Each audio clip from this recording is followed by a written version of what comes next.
आमे निज गोटे स्वाभाविक प्रेम आमे करूछु स्वाभाविक प्रेमटा आमर आम निज पाखरे माने निज को प्रेम करवाटा गोटे स्वाभाविक हो जाउची आमे निज विषय आमे भावुछु भगवान एथिरे कोन कहिदेले भगवान कहले कि से मोर ही स्वरूप माने भगवान कहउचंदी जे ज्ञानी भक्त से मोर स्वरूप तो तांकर गोटे नेचुरल प्रेम ज्ञानी भक्त पई अछि एटा भगवान कहउचंदी तापरे कोन कहिले युक्तात्मा माने एथिरे आत्मार अर्थ एथिरे कोन निया हैछि मन जार मन सब बेले मो ठारे लागि रहिछि एथिरे आत्मार अर्थ कोन हैछि मन को कुआ जाइछि तापरे कहउचंदी अनुतमाम गति माम एव आस्थित एही गति ठारू आ कोनोसी श्रेष्ठ गति नै एठारे गतिर अर्थ प्राप्ति जे केवल मो ठारे दृढ़ आस्था रखिछि दृढ़ आस्था रखिकी से मोर भजन करछि भगवान ही श्रेष्ठ गति मानी जे मोर आश्रित होछि से निश्चय परम गति को प्राप्त हो बुझी पारले कि एथिरे आ कोन डाउट रहिला आपण पचारि पारंते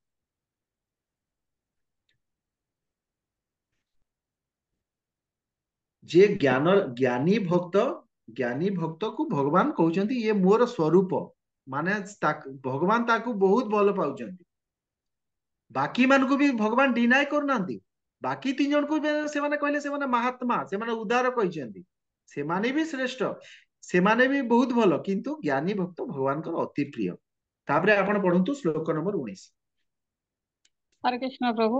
हरे कृष्ण। बहुनां जन्मन्याम्यन्त ज्ञानवान्मा प्रपद्यन्ते वासुदेवः सर्वमिति स महात्मा सुदुर्लभः। जे प्रकृत रे ज्ञान स्तर रे अछि भगवान ज्ञानवान से बहुत जन्म पर अर्थात अनेक बार जन्म मृत्यु चक्र रे घुरिला परे मते सबु कारणर कारण बोली जानी मो शरण रे आसे ए प्रकार महात्मा अत्यंत दुर्लभ। धन्यवाद माधवी बहुनाम जन्म नाम आमे समस्ते आगु डिस्कस करछि जे मनुष्य केते 84 लाख जोनी अछि 84 लाख जोनी को गति करी मनुष जीवन टा जणे पाउछि ना आ मनुष जन्मटा देखंतु एटा होउछि माने सबु माने सबुथिर एटा होउछि गोटे माने गोटे धरंतु एटा कहा जिवो आदि बा अंत माने आदि कोन आपण मनुष्य जन्म पाइले तेबे सेथिरु आपनकर पाप कर्म आरंभ हैला काहे कि अलगा जोनी माने होउछि भोग जोनी माने मनुष्य जन्म को आसिले कोन गोटे कर्म कले सेथिरे आपनकर माने माने गोटे कोन भलो काम कले कि खराब काम कले खराब काम करिवारु आमे पुनी एथिरे बांधी कि बारंबार जन्म मुक्ति नउछि आउ एई मनुष्य जन्म ही होउछि हमर माने अंतिम जन्म ही परिबो कोन पई जदि आमे एई जन्म रे गुरु पादश्रय करी आमे जदि भगवान कर भक्ति करिवा तापरे देखंतु एठी श्रीमद् भागवतम रो 11 अध्याय रो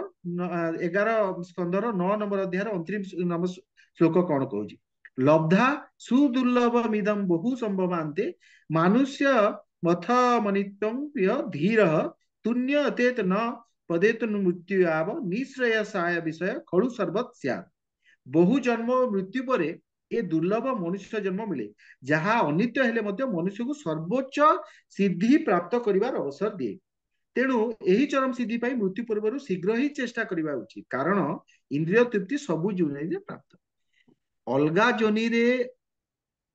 जोनि रे कोन माने भक्ति करिवार सुयोग अछि कि एते गोटे प्रश्न आसीबो अलगा जोनि रे भी देखंतु गजेंद्र तो कोन माने पशु जोनि रे थिले ना किंतु से भी गोटे हिसाब रे देखंतु भगवान कर पाठ करिसेंती पूर्व जन्मर प्राक अनुजन्मे एटा जो कहा माने पूर्व जन्म श्रुति थिला किंतु देखंतु अलगा जोनि रे ना से जोनि रे एई जो आमर जो सुविधाटा अछि आपण गीता भागवत पढ़िले गुरु पादश्रय करि पारले एई सब जन अलगा एथिरे माने नाही तो एमिति बहुत जन्म नेला परे जो ज्ञानी व्यक्ति भगवान कहउचंदी ज्ञानवान मान प्रपद्यते कि जो ज्ञानवान मोर शरण निये ज्ञानी भक्त जानी जे से शरीर नुह आत्मा कहीं कौन से ता पाखे ज्ञान अच्छी से शास्त्र पढ़ी जड़ जगत भोग विलासता अशाश्वत बोली से जानी पारछि तेणु से कौन कर नित्य युक्त हो पारछि भगवान को सांगरे आउ तैल धारावत अविच्छिन्न भक्ति करुछि तो से कौन कला एते जन्म नहीं सारा पर लास्ट को कौन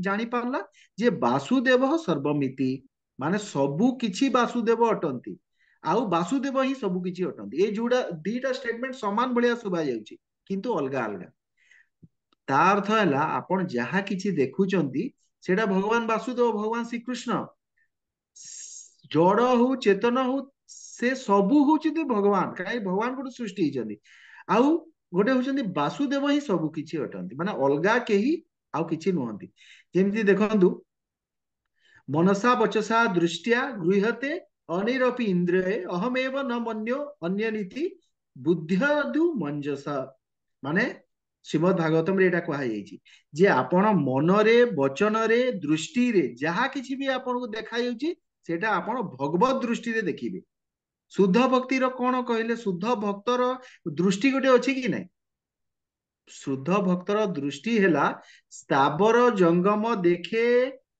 न देखे तार मूर्ति एटा देखंतु मध्य लीला एटा चैतन्य चरितामृत मध्य लीला रे एटा कहछि स्थावर जंगम देखे न देखे तार मूर्ति माने स्थावर जंगम जहाँ देखुचंदी से जो स्वरूप अछि सेही मूर्ति को से देखुनी शुद्ध भक्त सर्वत्र होए निज इष्ट देव स्मृति सर्वत्र से कौन देखुची भगवान को देखुची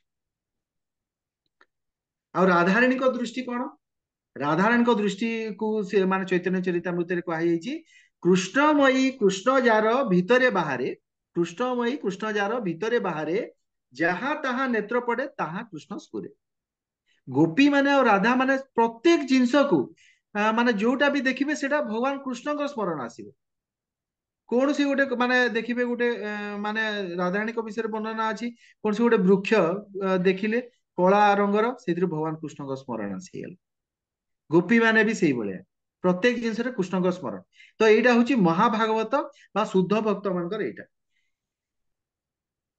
तापरे एथिरे देखंतु हमर गोटे प्राय गोटे भजनटे गोटे समस्ते गांती एटे गोटे जड़ कर्मी लोक माने भी गांती तमेव माता च पिता तमेव तमेव बंधुश्च सखा तमेव तमेव विद्या च द्रविणम तमेव तमेव सर्व मम देव देव एटा गोटे बहुत फेमस एटा गोटे श्लोक उच्चारण करंती माने प्रत्येक जिंस रे माता पिता बंधु सखा जो माने विद्या मो पाइछि जो द्रव्य मो पाखरे अछि एई सब भगवान तमे एटा भगवान को पई कहा जायछि तापरे आ गोटे कोन ईश्वर परम कृष्ण सच्चिदानंद विग्रह अनादि आदि गोविंद सर्व कारण कारण भगवान कृष्ण कोन एटा सर्व कारण कारण एटा को जगह रे अछि एटा ईश्वर परम कृष्ण को जगह रू हां ब्रह्म संगीता संहिता ब्रह्म संगीता रे ब्रह्म संहितार प्रथम इये आज्ञा आज्ञा एबे एई श्लोक रे ताहेले जदि आपण कहा जिवो एई श्लोकर कोन माने एथिरे माने एपिटोम टा कोन तार सारटा कोन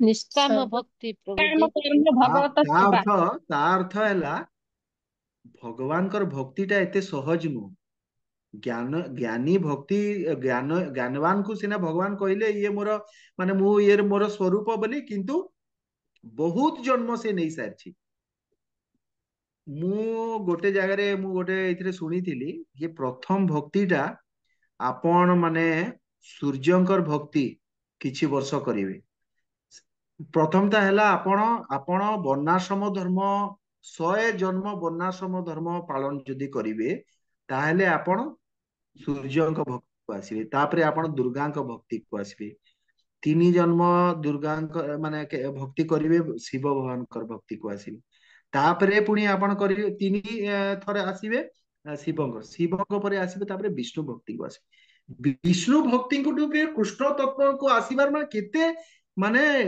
डिफिकल्ट जिंस भाबंतो आ आमे समस्ते जानिचु जे भगवान कृष्ण की राधा कृष्ण कोन माने भगवान कर प्राप्ति गोलक धाम कोन माने भाबंतु आमठु बड़ भाग्यवान आ की अछि आ एटा संभव कोन पई हे परछि अलगा अलगा जुग रे ए सब नॉलेज नथिला बड़ बड़ ऋषि मुनि माने भी राधा कृष्णकर माने उपासना से माने जानि नथिले एटा श्री केवल और केवल चैतन्य महाप्रभु कृपा जो संभव हे पाछि जा माने आउ कहा को देखा हेनी कि तार योग्यता अछि या नाही ता समस्त को माने कृष्ण प्रेम दिया है तो एटा सेति में कहा स महात्मा सुदुर्लभ तो एई भली जे महात्मा जे ताहले से सुलभ मुक्त नाम अपि सिद्धा नाम नारायण परायण सुदुर्लभं प्रसादपा कोटिस्पपि महामुनि एटा श्रीमद् भागवतम रो गोटे श्लोक जे मुक्ति मुक्ति नाम अपि सिद्धा नाम माने एई भली मुक्ति पाइबा मुक्त आत्मा मन को भितरु भी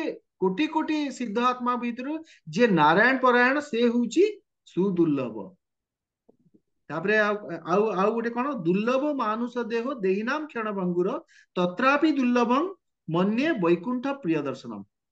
ଏକାଦଶ ସ୍କନ୍ଧ 2ୟ ଅଧ୍ୟାୟ 29 নম্বର ଶ୍ଲୋକ। ବଦ୍ଧ ଜୀବ ମାନଙ୍କ ପାଇଁ ମନୁଷ୍ୟ ଦେହ ପ୍ରାପ୍ତ କରିବା ସବୁଠାରୁ କଠିନ ଅଟେ ବା ଦୁର୍ଲଭ ଅଟେ, ଏହା କ୍ଷଣଭଙ୍ଗୁର ଅଟେ। କିନ୍ତୁ ଆହୁରି ଦୁର୍ଲଭ କଣ ହେଲା କି ବୈକୁଣ୍ଠାଧିପତିଙ୍କର ପ୍ରିୟ ଶୁଦ୍ଧ ଭକ୍ତଙ୍କ ସଙ୍ଗ ଲାଭ କରିବେ। ଗୋଟେ କଥା ଦେଖିବେ, ଆପଣ ସମସ୍ତଙ୍କୁ ପ୍ରିଚ୍ କରିବା କୋଚିସ କରିବେ, ଭଗବାନଙ୍କ ବିଷୟରେ ଆପଣ କହିବେ, ସେମାନେ ସେମାନେ ବୁଝିପାରିବେନି। କାହିଁକି? ତାଙ୍କର ସ୍ୱୀକୃତି ନାହିଁ। ସ୍ୱୀକୃତି ବି ଦରକାର। ଭଗବାନ ଶ୍ରୀକୃଷ୍ଣଙ୍କର ଭକ୍ତ ହେବାଟା, ଆପଣ ଟପ୍ ମୋଷ୍ଟ ଲେଡରରେ ପଳେଇ ଆସିଲେ ନା, ଏଇ ପୋଜିସନକୁ ଆସିବାଟା ଏଇଟା ବହୁତ ଡିଫିକଲ୍ଟ। ଆଚ୍ଛା, ଭଗବାନଙ୍କୁ କାହିଁକି ଅସମର୍ଦ୍ଧ ଆଉ ଅଧୋକ୍ଷଜ କାହିଁ କୁହାଯାଏ? ତାର ମିନିଂ ଟା କଣ? ଅସମର୍ଦ୍ଧର ଅର୍ଥ କଣ? ଭଗବାନ ଠାରୁ କେହି ସମାନ ବା ତାଙ୍କଠୁ ଉର୍ଦ୍ଧ୍ୱରେ ନାହାନ୍ତି। ଏଇ କଥାଟା ଆମେ ହୃଦୟଙ୍ଗମ କରିବାକୁ ପଡିବ। ଏବେ ବି ବହୁତ ଲୋକ ଅଛନ୍ତି, ସେମାନେ କହୁଛନ୍ତି ଆରେ ନାଇଁ ମାନେ ଶିବଜୀ ବି ହଉଛନ୍ତି ଦେବୋ ମେ ଦେବ ମହାଦେବ, ଶିବଜୀ ବି ହଉଛନ୍ତି। ସେମାନେ ବୁଝିବା କଥା ଭଗବାନଙ୍କର ସ୍ଥିତି କଣ, ଦେବତାଙ୍କ ସ୍ଥିତି। ଆଉ ଅଧୋକ୍ଷଜର ଅର୍ଥ କଣ? ତାର ମିନିଂ ହେଲା ଅକ୍ଷୟ ମାନେ ଆଖି, ଅଧୋକ୍ଷଜ ମାନେ ଆଖି ତଳେ, ମାନେ ଯେତେ ବି ଆପଣ ଯାହାକୁ ବି ଦେଖିବେ, କେହି ଭଗବାନଙ୍କ ଆଖି ଉପରକୁ ଯାଇପାରିବେନି, ସମସ୍ତେ ଅଧୋକ୍ଷଜ ମାନେ ତାଙ୍କ ଆଖି ତଳେ ସମସ୍ତେ ରହିବେ। ତାଙ୍କ ଭଗବାନଙ୍କ ପୋଜିସନ ସେଇଟା। ଏବେ ଆମେ ଯିବା ଶ୍ଲୋକ ନମ୍ବର 20 କୁ, ଚାଲନ୍ତୁ ପାଠ କରନ୍ତୁ। हरे कृष्ण। ହଁ। कामे हि तयि हृत ज्ञानः प्रपद्यन्ते प्रपद्यन्ते अन्य देवताः त्वं तं नियमम् अस्ताय प्रकृत्याः नियताः स्वा। अनुवाद। ଯେଉଁମାନଙ୍କ ମନରେ ଭୌତିକ କାମନା ପଶି ମନ ବିକୃତ ହୋଇଛି, ସେମାନେ ଦେବତାମାନଙ୍କ ଶରଣାପନ୍ନ ହୁଅନ୍ତି ଏବଂ ସେମାନଙ୍କର ପ୍ରକୃତି ଅନୁଯାୟୀ ନିର୍ଦ୍ଦିଷ୍ଟ ପୂଜା ବିଧି ଓ ନିୟମମାନ ଅନୁସରଣ କରନ୍ତି। ଧନ୍ୟବାଦ ମାତେ। ଯେଉଁମାନଙ୍କର ମନରେ ଭୌତିକ କାମନା ପଶି ମନ ବିକୃତ ହେଇଛି, ଦେଖନ୍ତୁ ଏଥିରେ ତେଇ କାମେ ହୃଦୟ କାମେ, ମାନେ ମାନେ ସେହି କାମନା ଦ୍ଵାରା ଯାହାର ଜ୍ଞାନ ଅପ୍ରହିତ ହୋଇଛି। ତାହେଲେ ତେଇ ମାନେ କଣ? କୋଉ ଦି ପ୍ରକାର? ଦେଖନ୍ତୁ ଦି ପ୍ରକାର ଅଛି। ଗୋଟେ ହଉଛି ଜଡ ସଂସାରର ଭୋଗର କାମନା, ଗୋଟେ ହଉଛି। ଆଉ ଗୋଟେ କାମନା କଣ? ଗୋଟେ ଜଡ ସଂସାର ଭୋଗ ହେଲା, ଆଉ ଗୋଟେ ହେଲା ପରଲୋକରେ କେମିତି ମୁଁ ମାନେ କେମିତି ଗୋଟେ ଦାନ ପୁଣ୍ୟ କରିଦେବି, କୋଉଥିରେ ଗୋଟେ ସ୍ୱର୍ଗକୁ ଯିବି, ପୁଣ୍ୟ ସଂଗ୍ରହ କରିବି। ଏଇଟା ମେଣ୍ଟାଲିଟି ହଉଛି ସମାଜର, ମାନେ କିଛି ଗୋଟେ ପୁଣ୍ୟ କରିବି, अच्छे काम करो, ଏଇଠି ଏମିତି କହନ୍ତି, अच्छे काम करो, ଭଲ କାମ କରିବ ଭଲ ହବ। ଭଲ କାମ କଲେ କଣ ହବ? ପୁଣ୍ୟ ସଂଗ୍ରହ ହବ। ପୁଣ୍ୟ ସଂଗ୍ରହ ହେଇକିରି କଣ, ବେଶୀ ସେ ବେଶୀ ହେଲେ ଆପଣ ଯିବେ ସ୍ୱର୍ଗ। ତାପରେ ସ୍ୱର୍ଗ ପାଇଁ ଯେତେ କଡା ନିୟମ ଅଛି, ସ୍ୱର୍ଗକୁ କଣ ଯାଇପାରିବ ଜଣେ ଯିଏ ଜୀବନରେ ଥରେ ବି ମିଛ କହିନଥିବ, ସେ ସ୍ୱର୍ଗର ଅଧିକାରୀ। କାହାକୁ ଇର୍ଷା କରିନଥିବେ, ଏତେ ତାର ନିୟମ ଅଛି। ସ୍ୱର୍ଗ ଭଳିଆ ଜାଗାକୁ ଯିବାଟା ହଉଛି ବହୁତ ଡିଫିକଲ୍ଟ। ଆପଣ ବର୍ଣ୍ଣାଶ୍ରମ ଧର୍ମରେ ଭଲସେ ମାନିଥିବେ, ଏଇ ଟାଇପର ନିୟମ ସବୁ ଅଛି। କିନ୍ତୁ ଏଇ ଦିଟା ଯାକ ଜିନିଷକୁ କୁହାଯାଉଛି ତେଇ କାମେ, ମାନେ ଦିଥର କଲା, ମାନେ ଜଡ ସଂସାରର ଭୋଗର କାମନା ପ୍ଲସ ପରଲୋକର ପାଇବାର କାମନା। ଏଇ ଦିଟା କାମନାକୁ ଯିଏ ମାନେ ହୃଦଜ୍ଞାନ, ମାନେ କାମନା ପାଇଁ ଯିଏ ବିବେକହୀନ ହେଇଯାଇଛି, ତାର ଜ୍ଞାନକୁ ହରଣ କରା ହେଇଯାଇଛି। ତ ତାର ଜ୍ଞାନ ହରଣ ହେଇଗଲେ କଣ ହେଇଗଲା? ସେମାନେ ଦେବତା ମାନଙ୍କର ଶରଣାପନ୍ନ ହୁଅନ୍ତି। ଯେତେ ବି ଆପଣ ଦେବାଦେବୀଙ୍କ ଭକ୍ତ, ସେମାନେ ଦେଖିବେ ସେମାନେ ତାଙ୍କର ଜ୍ଞାନ ଅପହରଣ ହେଇଛି, ମାନେ ଏତେ ଭୋଗ ସେମାନେ ଲାଳସାରେ ଅଛନ୍ତି। କଣ ଗୋଟେ ଶିବଜୀଙ୍କର ଜଳ, ମାନେ କଣ କହନ୍ତି ତାକୁ, ଜଳସେଇ କହନ୍ତି କି ଆପଣ ସିଆଡେ କଣ କହୁଥିବେ, ଯୋଉ ଶିବଙ୍କ ଉପରେ ଯୋଉ ପାଣି ଚଢା ହୁଏ? ସବୁ ଯେବେ ଶ୍ରାବଣ ମାସରେ କରନ୍ତି, ଶ୍ରାବଣ ମାସରେ ହଁ ସେଇ ମାତେ ଲୋକ ଜାଣିଛନ୍ତି ଯେ ସେଇଟା ଯଦି କରିବେ ସେମାନେ ସାଙ୍ଗେ ସାଙ୍ଗେ ଫଳ ପାଇବେ, କାହିଁକି ଶିବଜୀ ଫଳ ଦିଅନ୍ତି, ସେମାନେ ସାଙ୍ଗେ ସାଙ୍ଗେ ଫଳ ଦେବେ। କିନ୍ତୁ ଭଗବାନ କୃଷ୍ଣଙ୍କର ଫଳଟା କଣ? ଯୋଉ ଫଳ ପାଇବେ ସେଇଟା ପରମାନେଣ୍ଟ ଫଳ। ଗୋଟେ ହଉଛି ଭଗବାନ ଶିବଙ୍କର ଦିଟା କୃପା, ହଳଧର ମହାରାଜଙ୍କର ଏଇଟା ମୁଁ ଶୁଣିଛି, ସକପଟ କୃପା, ଅକପଟ କୃପା। ମାନେ କପଟ ସହିତ କୃପା କଣ? ମାନେ ଯାହା ତତେ ଯାହା ଦରକାର ଦିଆ ହେଇଯିବ, ସେଇ ଯାହା ଜିନିଷ ପାଇବେ ସେଇଟା ଆପଣଙ୍କର ମାନେ ବହୁତ ହିଁ ଅନିଷ୍ଟ କରିବ ସେଇଟା ଆପଣଙ୍କୁ। शिव भगवान को आपण पूजा करी आपण जदि कोउ जिंस धन कामना करिजंदी आ सेटा कपट कृपा से पुओटे पाइबे से पुओटा माने जीवन रे हैरान करदब जदि आपण भगवान को शरण ना कहीं शिवजी सेटा सकपट कृपा कले कहीं ताको डिस्टर्ब कले से तो सबुले भजन रे रत ना आ अकपट कृपा शिवजी केतेबेले करंती ना जेतेबेले आपण भगवान विष्णुଙ୍କର भक्त ହେଇଥିବେ आपण से भक्तଙ୍କର नाम शुणिचंदी गुजरात रो भक्त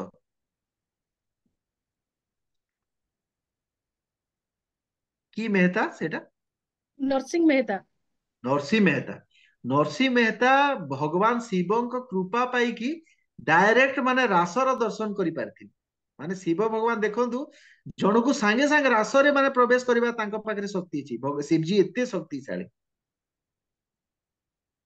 आउ गोटे उदाहरण एमती आसे शिवजीଙ୍କର ଗୋଟେ प्रबल भक्त से माने से कहला जे मत आपण को कौन दरकार शिवजी पचारि से कहला आपण को जो वस्तु भल लागे सेटा तो से सनातन गोस्वामी पाखु पठेइ ଦେଇଥିଲେ सनातन गोस्वामी तांकु माने से सनातन गोस्वामी को कहले मते किछि दियंतु से कहले कि पारसमणि सेठी जा पडिछि से अलिया गदारे सेटा नै जे बोली तो अलिया गदारे पारसमणि केमती पडिला माने से कहले ताठो आउ कोन भलो जिंस रखिचंदी तो कहले हाँ भलो जिंस अछि जोटा सबुठु मूल्यवान वस्तु सेटा जदि तते दरकार ताले तापरे तांकु कोन कृष्ण भक्ति कथा कहिथिले तो एइटा होची अन्य देवता मानक कथा जो एठी कहा गला जे देखो विभिन्न प्रकार माने भागवत रे वर्णन अछि भलो स्वामी पाई कानो भल स्वामी पाई शिवजीଙ୍କର उपासना लोक କରୁଛନ୍ତି ଭଲ ସ୍ତ୍ରୀ ପାଇବା ପାଇଁ ଉମା ଦେବୀ विद्या पाई सरस्वती देवी किए धन पाई कुबेर को ଯକ୍ଷ कुबेर को माने माने पूजा कला एई सब अन्य देवता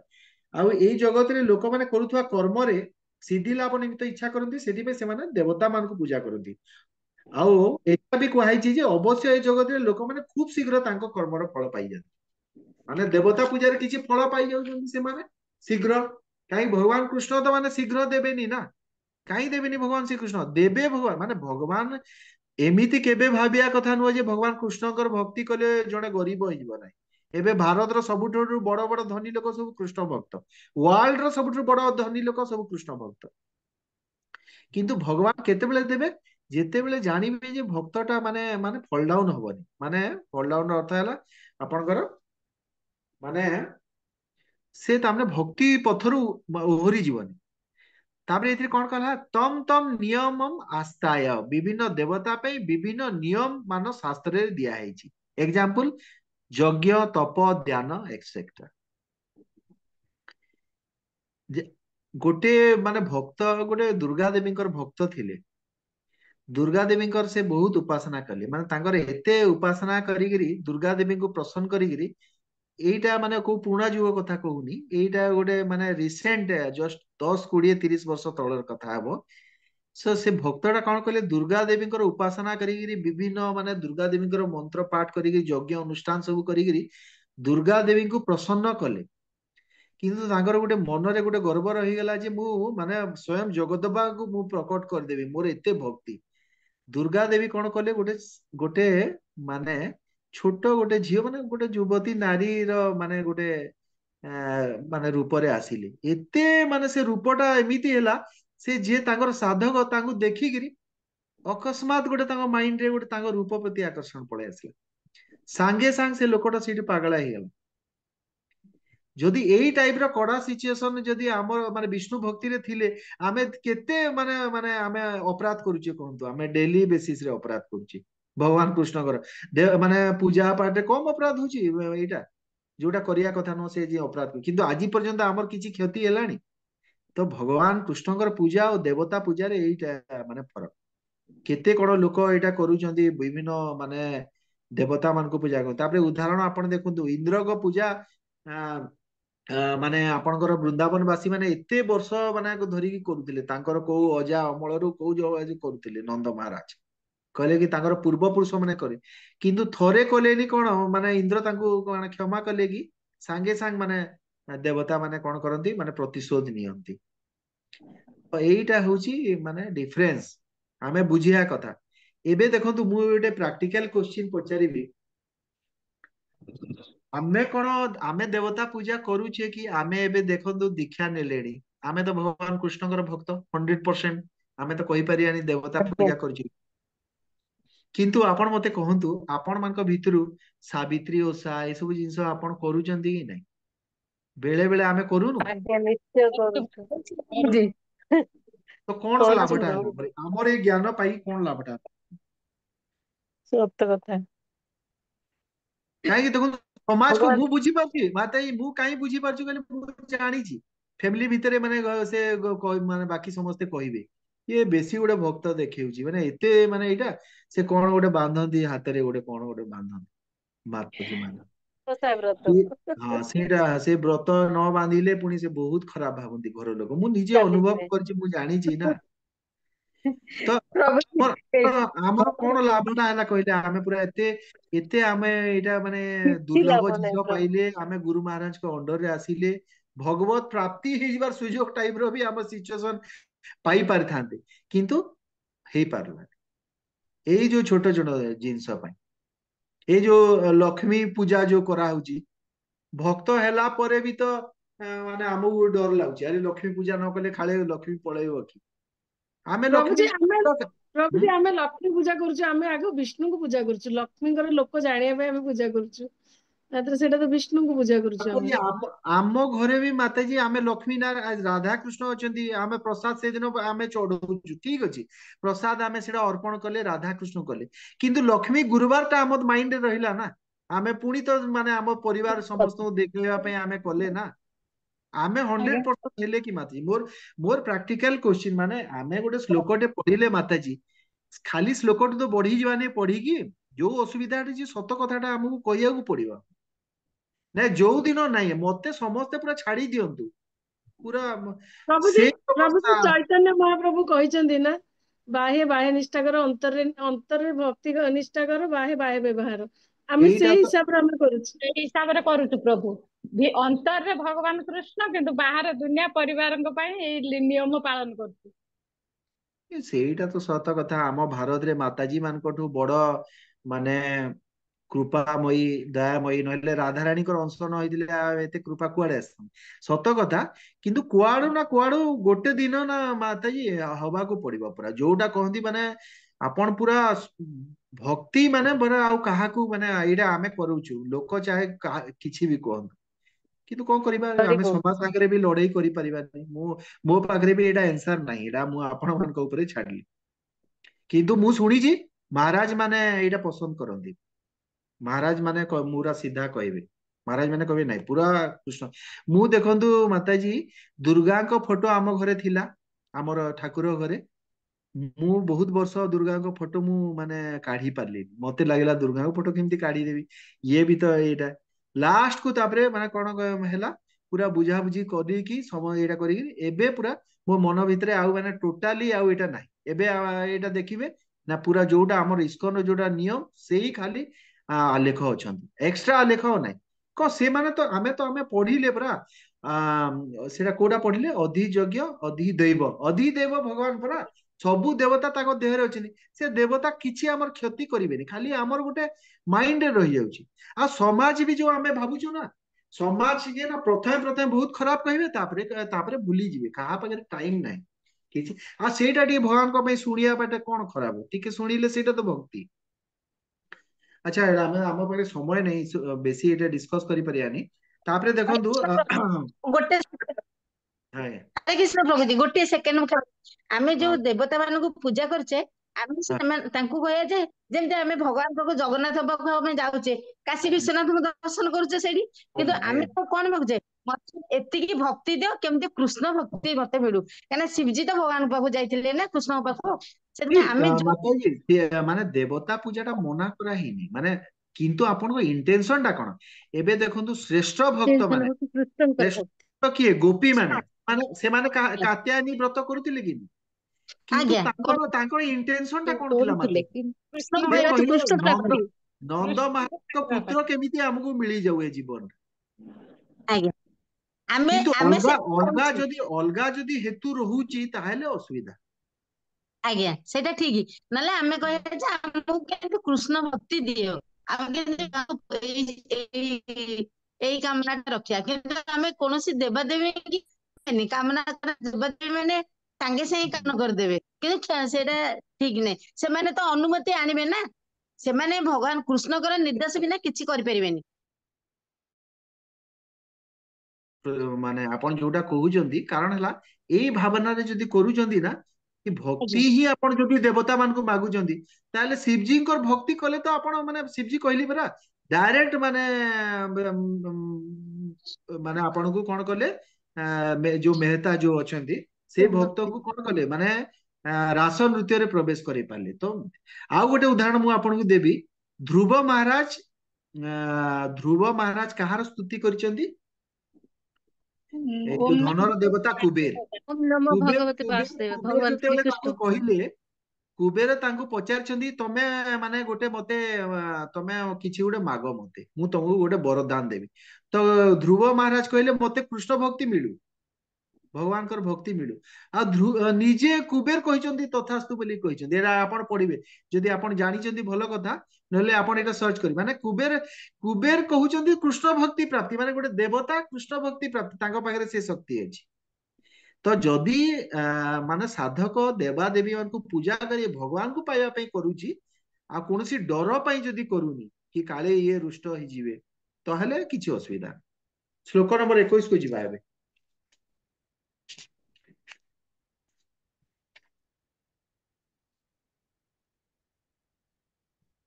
ଯୋଉମାନେ ପଢି ନାହାନ୍ତି ସେମାନଙ୍କ ଭିତରୁ ଜଣେ ପଢନ୍ତି।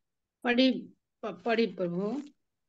जो जो जाजा तनु भक्ता श्रद्धया चित्तुमिच्छति तस्य तस्य बलं श्रद्धा तामेव विदधाम्यहम्। अनुवाद। ମୁଁ ପ୍ରତ୍ୟେକଙ୍କ ହୃଦୟରେ ପରମାତ୍ମା ରୂପରେ ବିଦ୍ୟମାନ। ଯେତେବେଳେ ବ୍ୟକ୍ତି ଦେବତାମାନଙ୍କୁ ପୂଜା କରିବାକୁ ଇଚ୍ଛା କରେ, ମୁଁ ସେତେବେଳେ ତାର ବିଶ୍ୱାସକୁ ଦୃଢ଼ କରେ, ଯେପରିକି ସେ ଏକ ନିର୍ଦ୍ଦିଷ୍ଟ ଦେବତାଙ୍କ ପ୍ରତି ଆକୃଷ୍ଟ ହୋଇପାରିବ। ହରେ କୃଷ୍ଣ। ହଁ। ଏଠି ଦେଖନ୍ତୁ ପ୍ରଶ୍ନ ଏଥିରେ ପ୍ରଶ୍ନ ଆଉ ଉତ୍ତର, ଆମେ ଦିଟା ପ୍ରଶ୍ନ ଦିଟା ଉତ୍ତର ଅଛି। ଏଇଟା ଶିଳ ପ୍ରଭୁପାଦଙ୍କ ତାତ୍ପର୍ଯ୍ୟରେ ଅଛି। ଦେଖନ୍ତୁ ଭାବାର୍ଥରେ କଣ ଲେଖା ହେଇଛି? ଭଗବାନ ସମସ୍ତଙ୍କୁ ସ୍ଵାଧୀନତା ଦେଇଛନ୍ତି। ତେଣୁ ଯଦି କୌଣସି ବ୍ୟକ୍ତି ଭୌତିକ ସୁଖ ଇଚ୍ଛା କରେ ଓ ଭୌତିକ ଦେବତା ମାନଙ୍କଠୁ ଏ ପ୍ରକାର ସୁବିଧା ପାଇବାକୁ ଏକାନ୍ତ ଭାବରେ କାମନା କରେ, ପ୍ରତ୍ୟେକ ହୃଦୟରେ ପରମାତ୍ମା ରୂପରେ ଭଗବାନ ଅଛନ୍ତି। ମାନେ ଦେବତା ମାନଙ୍କ ବି ହୃଦୟରେ ରହିଲେ, ଆଉ ଆପଣଙ୍କର ଯିଏ ଦେବତା ପୂଜକ ତା ହୃଦୟରେ ବି ରହିଲେ। ତ ଭଗବାନ କଣ କରନ୍ତି? ସେଇ ଦେବତାଙ୍କୁ ଶକ୍ତି ଦିଅନ୍ତି କି ସେ ତାର ଭକ୍ତକୁ ମାନେ ସେ ଯାହା ଇଚ୍ଛା କରୁଛି ସେ ଦଉ। ଆଉ ଭକ୍ତର ହୃଦୟରେ ପରମାତ୍ମା ରୂପରେ ତାର ଭକ୍ତିକୁ ଦେବତା ମାନଙ୍କ ପ୍ରତି ଆଉ ଦୃଢତାର ସହିତ ସେ କେମିତି କରିବ ସେଇଟା ଭଗବାନ ମାନେ ସେଠି ସୁଯୋଗ ଦିଅନ୍ତି। ମାନେ ଯୋଉ ଦେବତା ପୂଜକ ମାନେ ଯୋଉ ଭଗବାନଙ୍କର ଭକ୍ତି କରୁଛନ୍ତି ସେଇଟା ପରମାତ୍ମାଙ୍କର ମାନେ ପରମିଶନରେ କରାହଉଛି। ପରମାତ୍ମା ଭିତରୁ ପ୍ରେରଣା ଦଉଛନ୍ତି। ଏଇ ଶ୍ଲୋକରେ ସେଇଟା କୁହାଯାଇଛି। ଯେମିତି ଦେଖନ୍ତୁ, ଯଦି ପରମାତ୍ମା ରୂପରେ ଭଗବାନ ଏ ପ୍ରକାର ସୁବିଧା ନ ଦିଅନ୍ତି ତେବେ ସ୍ଵାଧୀନତାର ମାନେ କିଛି ରହିବନି। କାହିଁକି ଭଗବାନ ଏମିତି କଲେ? ଏଇଟା ପ୍ରଶ୍ନ ଆସିଲା। ଭଗବାନ ଶ୍ରୀକୃଷ୍ଣ ସମସ୍ତଙ୍କର ଶ୍ରଦ୍ଧାକୁ କାହିଁକି ତାଙ୍କ ପ୍ରତି ଦୃଢ କରୁନାହାନ୍ତି? ଜଣେ ପ୍ରଶ୍ନ ପଚାରି ପାରେ ନା, ଆରେ ଭଗବାନଙ୍କ ହାତରେ ତ ସବୁ ପାୱାର ରହିଲା, ସେ ଦେବତା ମାନଙ୍କ ଯିଏ ପୂଜା କରୁଛି ତା ହୃଦୟକୁ ସାଙ୍ଗେ ସାଙ୍ଗେ ଚେଞ୍ଜ କରିଦିଅନ୍ତେ, ଆଉ ସେ ସାଙ୍ଗେ ସାଙ୍ଗେ ତାପରେ ଭଗବାନ କୃଷ୍ଣଙ୍କର ଭକ୍ତି କରନ୍ତା। ଏମିତି କାହିଁ କରୁନାହାନ୍ତି? ଆପଣ କେବେ ଭଗବାନଙ୍କ ପ୍ରତି ତାର ବିଶ୍ୱାସ। ଆପଣ କେବେ ଶୁଣିଛନ୍ତି କି ପ୍ରେମଟା ଜୋର ଜବରଦସ୍ତି ହୁଏ କି? ନା ପ୍ରଭୁ। ନାଇଁ ପ୍ରଭୁ। ପ୍ରେମ ଆପଣ ନା। କାହାକୁ ଜୋର ଜବରଦସ୍ତି କରିବାକୁ ପ୍ରେମ କରିବେ, ସେ କରିବନି ପ୍ରେମ ଟୋଟାଲି। ଭଗବାନ ମାନେ ସେଇ ଟାଇପର ଚାହୁଁନାହାନ୍ତି। ଭଗବାନ ଯଦି ଆପଣ ଅଲଗା କାହାକୁ ପ୍ରେମ କଲେ ସେ ପ୍ରେମ ବଢିବା ପାଇଁ ଯାହା ଯାହା ଦରକାର, ଭଗବାନ ଏତେ ମାନେ ଦୟାଳୁ। ଦେବତା ମାନଙ୍କୁ ଏଇଟା କରିବେ, ସେଇ ଦେବତା ମାନଙ୍କ ହୃଦୟରେ ଅଛନ୍ତି। ଦେବତା ମାନଙ୍କୁ ଭଗବାନ ଶକ୍ତି ଦେଲେ ଯାଇ ସେମାନେ କିଛି ଦେଇପାରିବେ। ଭଗବାନ ଶକ୍ତି ନଦେଲେ ସେମାନେ କିଛି ଦେଇପାରିବେନି। ସେଇଭଳି ହୃଦୟରେ ବି ସେ ଦୃଢୀଭୂତ କରିବେ ଭଗବାନ। ତାପରେ ଦେଖନ୍ତୁ ଆଉ ଗୋଟେ ଭଗବତ ଗୀତାର 18 ଅଧ୍ୟାୟରେ ଆମେ ଯେତେବେଳେ ଆପଣ ପଢିବେ ସେ ଟାଇମରେ 63 ନମ୍ବର ଶ୍ଲୋକରେ ଭଗବାନ କଣ କଲେ? ଯଥା ଇଚ୍ଛସି ତଥା କୁରୁ। ମାନେ ଭଗବାନ ଗୀତାର ସମ୍ପୂର୍ଣ୍ଣ ଜ୍ଞାନ ଦେଇ ସାରିଲା ପରେ ଭଗବାନ ଅର୍ଜୁନକୁ କଣ କହୁଛନ୍ତି? ଯେ ଅର୍ଜୁନ ଏ ସବୁ ତମେ ଶୁଣିଲ ଗୀତା ଜ୍ଞାନ, ଏବେ ବାଧ୍ୟକତା କିଛି ନାହିଁ, ତମେ ଯାହା ଇଚ୍ଛା ତାହା କର। ଭଗବାନ କୌଣସି ବି ଜାଗାରେ କହିନାହାନ୍ତି କି ଏଇଟା କର। आ एटा भगवान को एते उदारता जे सर्वोपरि हेले भी से केतेबेले काहाकू निज अधीन करती जहार श्रद्धा जोटी अछि से श्रद्धा को भगवान दृढ़ करिवे। अच्छा भगवान जदि उदार अटंती से काहींकी कहिले ताले सर्वधर्मान परित्याज्य मामेकम शरणम व्रज।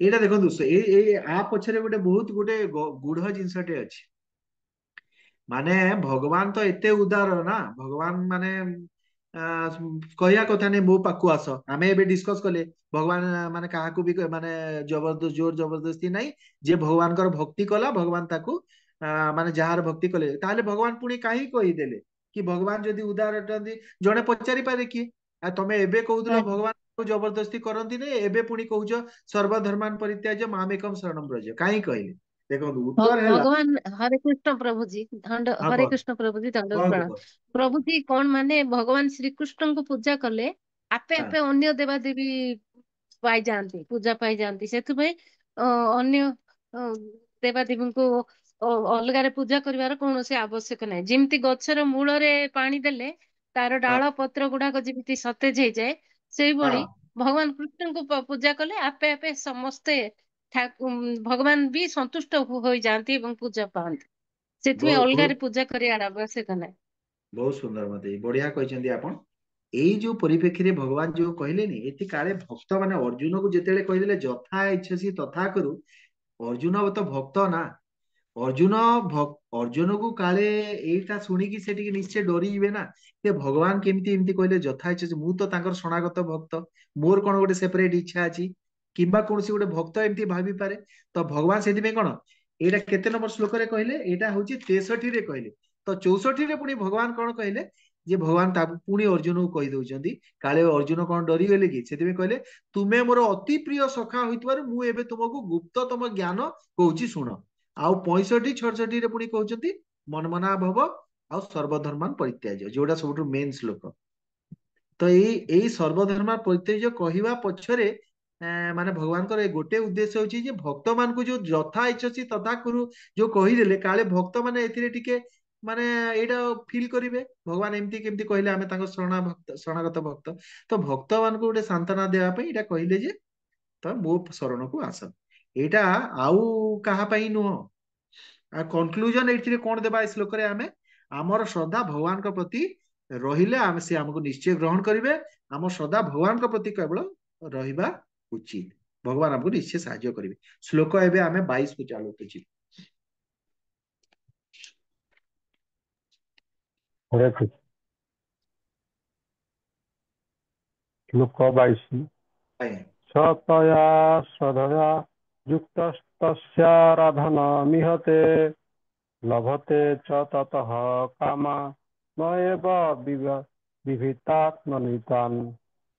अनुवाद ए प्रकार श्रद्धा बा विश्वास युक्त होई से एक निर्दिष्ट देवतांकर अनुग्रह प्रार्थना करे एवं तार कामना चरितार्थ करे किंतु वास्तव रे ये सब सुविधा केवल मो द्वारा ही प्रदत्त होता है। हरे कृष्ण। धन्यवाद प्रभु जी एटा देखंतु आमे पूर्व श्लोक रे एटा टिके आमे एथिरे डिस्कस करि देले एक्चुअली माने भगवान कर जे पर्यंत भगवान कर शक्ति देवता माने न पाइबे ताहेले से माने किछि काहाकू देई परिबेनी तया श्रद्धया युक्त मो द्वारा दृढ़ करा होइतबा श्रद्धारे युक्त होई सह तस्य आराधनम इयते सेही सकानी मनुष्य भक्त देवता मान को पूजा करे तार तो कोन भगवान कर इच्छा रु हेला तान कामान लभते तार कामना को मु पूर्ण करे किए पूर्ण कुची भगवान ही आडुआल रे रही की पूर्ण करचंदी देवतार स्वतंत्र शक्ति नहीं मया एव ही विहितान सेही कामना पूर्ण मो द्वारा ही पूर्ण करा जाए एटा हमें पूर्व श्लोक रे भी टिके कहिले तो भगवान को द्वारा पूर्ण करा होची तो जे बुद्धिमान व्यक्ति कौन करिवो से काहे की इनडायरेक्ट जीव से डायरेक्ट काहे की न भगवान को पूजा करिवो तापरे देवता मान को द्वारा मनुष्यर इच्छा पूर्ति केवल भगवान को इच्छा रे स्वीकृति रे होउची आर आपण उदाहरण कोन देई परिबे उदाहरण होउची मुचकुंद महाराज जे बेते देवता मान को पाई युद्ध कले तो देवता मान के प्रसन्न हेले आसे कहले कि तमे मते गोटे कोन बर माग देवता माने कहले मुचकुंद महाराज कहले कि मते मुक्ति छड़ा मोर तो अलगा किछि दरकार नहीं तो देवता माने कोन कहले नहीं ना हमें मुक्ति देई परिबो मुक्तिदाता केवल मुकुंद आपण अलगा किछि मांग हिरण्यकशिपु जेतेबेले ब्रह्मा को वर मागिले अमरत्वर ब्रह्मा कौन कहले अरे मु तो निजे मरणशील ब्रह्मांकर आयुष रहउची ना ब्रह्मा भी 100 वर्ष बंचुचंती से देई पारले कि अमर वर से देई पारलेनी से कहिसंती तापरे देखंतु आउ गोटे जिंस आउ गोटे उदाहरण अछि देखंतु श्रीमद् भागवतम सप्तम अध्याय दशम सॉरी सप्तम स्कंद दशम अध्याय 30 नंबर श्लोक मैवं विभो असुराणां ते प्रद्यय पद्म संभव बरह क्रूर निसर्गाणां महिनामृतं यथा भगवान कौन कहले ये ब्रह्मा को कहउचंदी हे कमल पुष्परे उत्पन्न ब्रह्मा जो प्रकार साप को क्षीर पियाइबा घातक अटे सेहीपरि असुर मानकु बर देवा घातक अटे मु तुमको सचेतन करूची मु तुमको सचेत करूची तुमे पुनः कौनसी असुर को एपरि बर देव नाही एथुरु आमे कौन जानले कि ब्रह्मा को भगवान कौन कहउचंदी अरे मु तुमको सचेतन करूची आउ भविष्यत रे एमिति तमे करिवो नाही शिवजी केते थर माने बर देकरी निजे असुविधा रे पड़ी जाइछंती शुणिथिबे ना आपण शिवजी उपाख्यान शुणिथिबे आमे तो एबे सेटा डिस्कस करि परिबानी माने से जहा मुंड रे हाथ रखिबो से राक्षसटा से जळी जीवो से शिव भस्मासुर पड़ेला तो एई जिंसटा है भस्मासुर कହୁଛି आज्ञा भस्मासुर तो भगवान एमती मझी मझी रे कहिसंती कि तमे एमिति देबनी अर्जुन भी तो केते थर कहि देइछंती मु जदी एटा न करिबी से ब्राह्मण पुत्र को रक्षा न करि परिबी मु निजे माने अग्नि आहुति दे देबी एटा कोन अर्जुन बर दे देले ना भगवान को न पचारि कि बर दे देले ब्राह्मण पुत्र को रक्षा करि पारलेनी तो एमिति बहुत घटना अछि जोथिरे कि माने आमे जानि पकेबा जे भगवान ही सब किछि एई भगवत गीता रो एई श्लोक रो आमे कोन सिखिले माने हमर दृढ़ीभूत होई जिबा कथा हमर डाउट रहिया कथा नो जे मैं आउ कहू माने देवता को आमे पूजा करिगिरी न कले से माने हमको रागी जिबे केही रागिबेनी समस्त प्रसन्न हेबे श्लोक 23 को जिबा हरे कृष्ण प्रभु धन्यवाद प्रणाम हाँ अच्छा ए गोटे सेकेंड एई जो हमर एई जेते जण भिडियो रे नाहांती सेमान को भितु समस्ते श्लोक उच्चारण करि सारलेनी कि केते जण अछंती आज्ञा प्रभु ଆଉ କିଛି ए मु काई कहूची कहंतु जदि पार्टिसिपेट न कले ना माने आमे गोटे भक्ति शास्त्री कोर्स करूचे तो एटा गोटे बहुत इंपोर्टेंट माने शिल प्रभुपाद एई कोर्स को इंट्रोड्यूस करिया पछरे तांकर बहुत बड़ गोटे माने भक्त मानक पई केमिति से माने सबु शास्त्र रे पारंगम हेबे सेटा तांको इच्छा आमे तांकर माने खुशी पई आमे टी पार्टिसिपेट करबा आमे श्लोक उच्चारण करबा जिते जण अछंती मोर रिक्वेस्ट समस्ते माने श्लोक निश्चय माने उच्चारण करिवे अनुवाद टा पढिबे करंतु जे जे जण कहंतु ଆଜ୍ଞା हरे ପ୍ରଭୁ कृष्ण प्रभु ଆଜ୍ଞା ପଚାରୁଥିଲି ଯେ ଯେତେବେଳେ ହରେ ଆଜ୍ଞା କୃଷ୍ଣ ଆଜ୍ଞା कहंतु ପ୍ରଭୁ ଯେତେବେଳେ ମାନେ ଆରାଧନା ତାଙ୍କର ଭକ୍ତ କି ଶିବଙ୍କର ଭକ୍ତ କି କୌଣସି ଦେବତାଙ୍କର ଭକ୍ତ ତାଙ୍କୁ ପ୍ରାର୍ଥନା ଆରାଧନା କରୁଛନ୍ତି ତ ସେ ବାଧ୍ୟ ହେବେ ନା ବର ଦେବାକୁ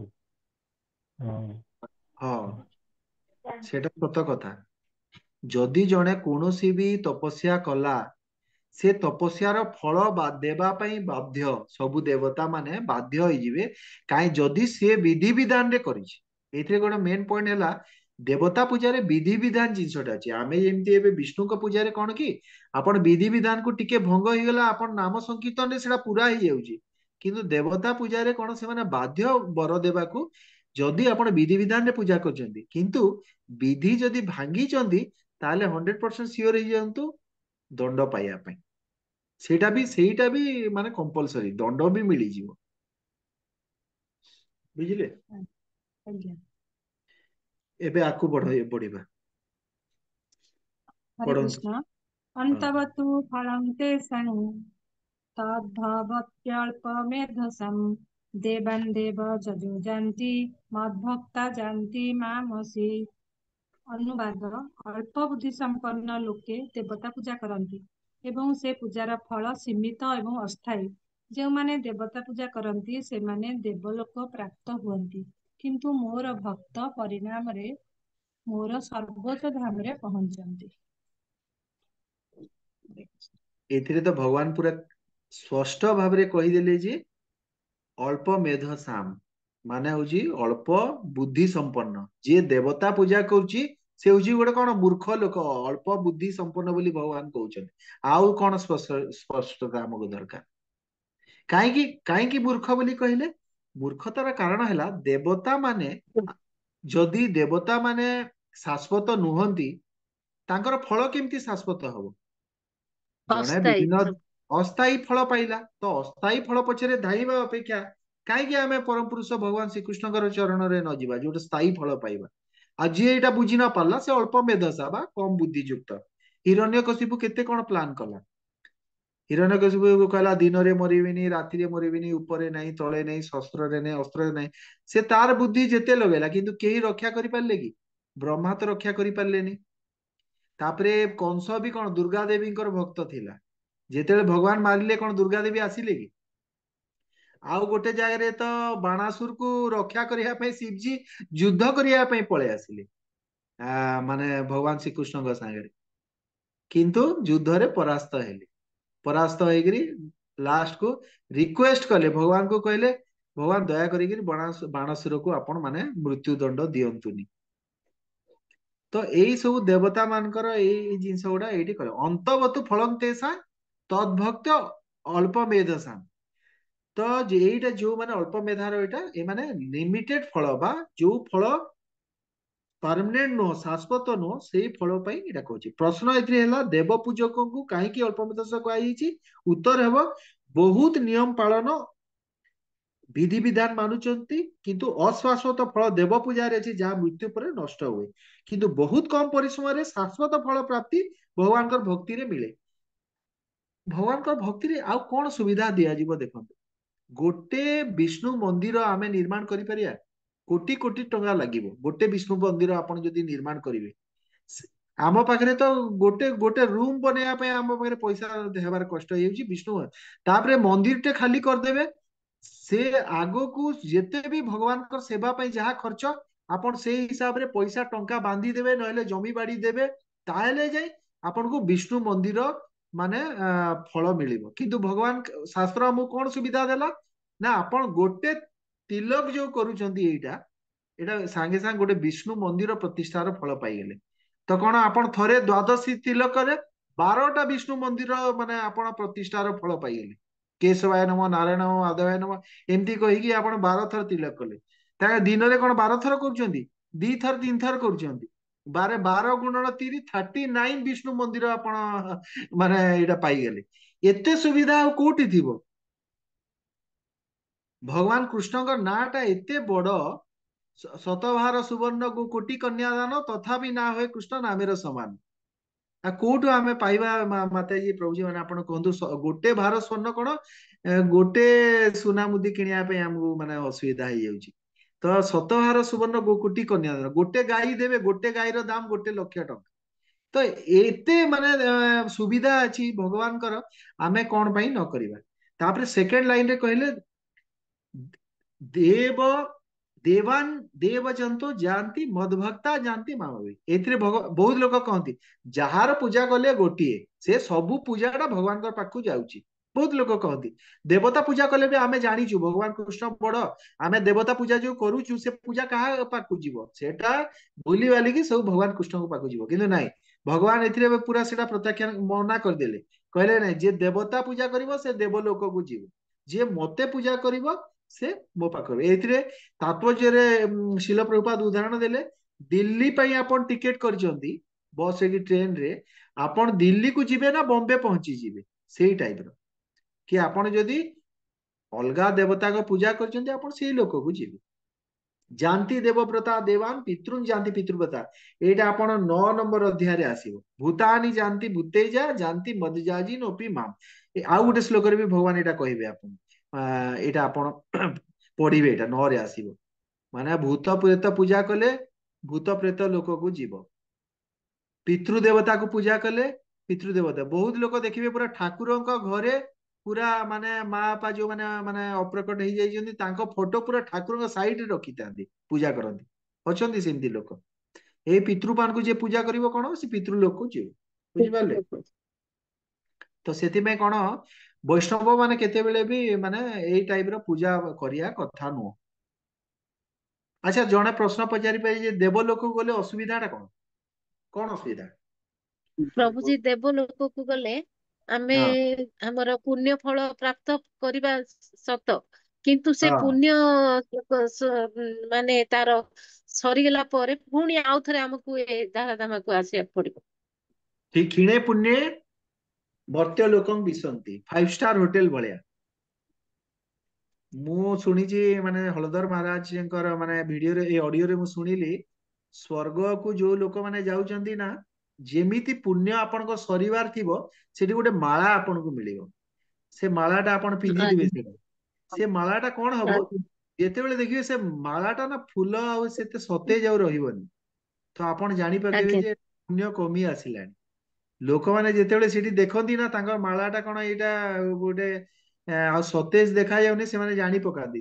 ବାରମ୍ବାର ସେମାନେ ସେଠି ବେହୋସ ହୁଅନ୍ତି ଏତେ ସୁଖ ଛାଡିକି ଆସିବା ପାଇଁ। ଆଉ ସେଠି ଗୋଟେ କଣ, ସେଟା ରେସପେକ୍ଟ ନାହିଁ। ଆପଣଙ୍କର ଯେମିତି ପୁଣ୍ୟ ସରିଲା, ହଳଧର ମହାରାଜ କହୁଥିଲେ ତଣ୍ଟିଆ ଦେଇକିରି ବାହାର କରନ୍ତି, ମାନେ ଧକ୍କା ଦେଇକିରି ବାହାର କରାହବ। ଏକ୍ଜାକ୍ଟଲି 5 ଷ୍ଟାର ହୋଟେଲରେ, 5 ଷ୍ଟାର ହୋଟେଲରେ କଣ ଆପଣ ଯେ ପର୍ଯ୍ୟନ୍ତ ପଇସା ଦଉଥିବେ ପୁରା ସମସ୍ତେ ଆସିକିରି ଆପଣଙ୍କୁ ବହୁତ ରେସପେକ୍ଟ କଥା କହିବେ। କିନ୍ତୁ ପଚାରୁଥିବେ ପଇସା ଯଦି ଆପଣଙ୍କର ନାହିଁ, ମାନେ ପୁରା ବହୁତ ଆଉ ଆସିବେ ଆପଣଙ୍କୁ ପୁରା ମାନେ ଇଜ୍ଜତ ଆଉ ରହିବନି। ପୁରା ନିଶ୍ଚୟ। ଇଜ୍ଜତ ଖାଲି ମିଳିବ ବୈକୁଣ୍ଠ ଲୋକରେ। ଗୋଟେ ଆପଣ ଗୋଟେ ଅଛି ଗୋଟେ ଗ୍ରନ୍ଥଟେ ପଢିବେ, ବୃହତ ଭାଗବତାମୃତମ୍, ନିଶ୍ଚୟ ପଢିବେ ସମସ୍ତେ। ଏତେ ସୁନ୍ଦର ସେ ଗ୍ରନ୍ଥଟା। ମାନେ ସେଠି ଗୋଟେ ଗୋପ କୁମାର ବୋଲିକିରି ଗୋଟେ ମାନେ ସେଠି ଅଛନ୍ତି କ୍ୟାରେକ୍ଟର, ସେ କେମିତି ମାନେ ବିଭିନ୍ନ ଲୋକକୁ ଯାଇଛନ୍ତି ଆଉ ସେ ଲୋକରେ ତାଙ୍କର କଣ କଣ ଏକ୍ସପିରିଏନ୍ସ ହେଇଛି, ଅପ୍ ଟୁ ବୈକୁଣ୍ଠ ଲୋକକୁ ଯାଇଛନ୍ତି।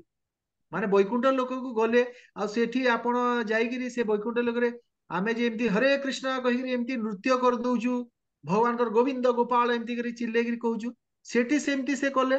ସେ ଭକ୍ତ ଥିଲେ, ମାନେ ଭଗବାନ କୃଷ୍ଣଙ୍କର ଉପାସକ ଥିଲେ। ସେଠି ମାନେ ବୈକୁଣ୍ଠବାସୀ ମାନେ ତାଙ୍କୁ କହିଲେ, ଏ କଣ ଏଇଟା ଏମିତି ଚିଲ୍ଲା ଚିଲ୍ଲି କରୁନି, ଏଇଠି ଏଇଠି ବୈକୁଣ୍ଠାଧିପତି ଭଗବାନ ବିଷ୍ଣୁ ଏଇଠି ଅଛନ୍ତି। ଏମିତି ନାହିଁ, ତମେ ଏମିତି କିଛି ବି କହିଲେ ହବନି। ତମେ ଗୋଟେ ଏଇଠି ଗୋଟେ ଗଦ୍ୟ ପଦ୍ୟ ଯୋଡିକିରି ଗୋଟେ ମାନେ ଭଲ ଗୋଟେ ସଂଗୀତ ଏଠି ତିଆରି କରି ଭଗବାନଙ୍କୁ ତମେ ମାନେ ସ୍ତୁତି କରିବ, ସ୍ତୁତି।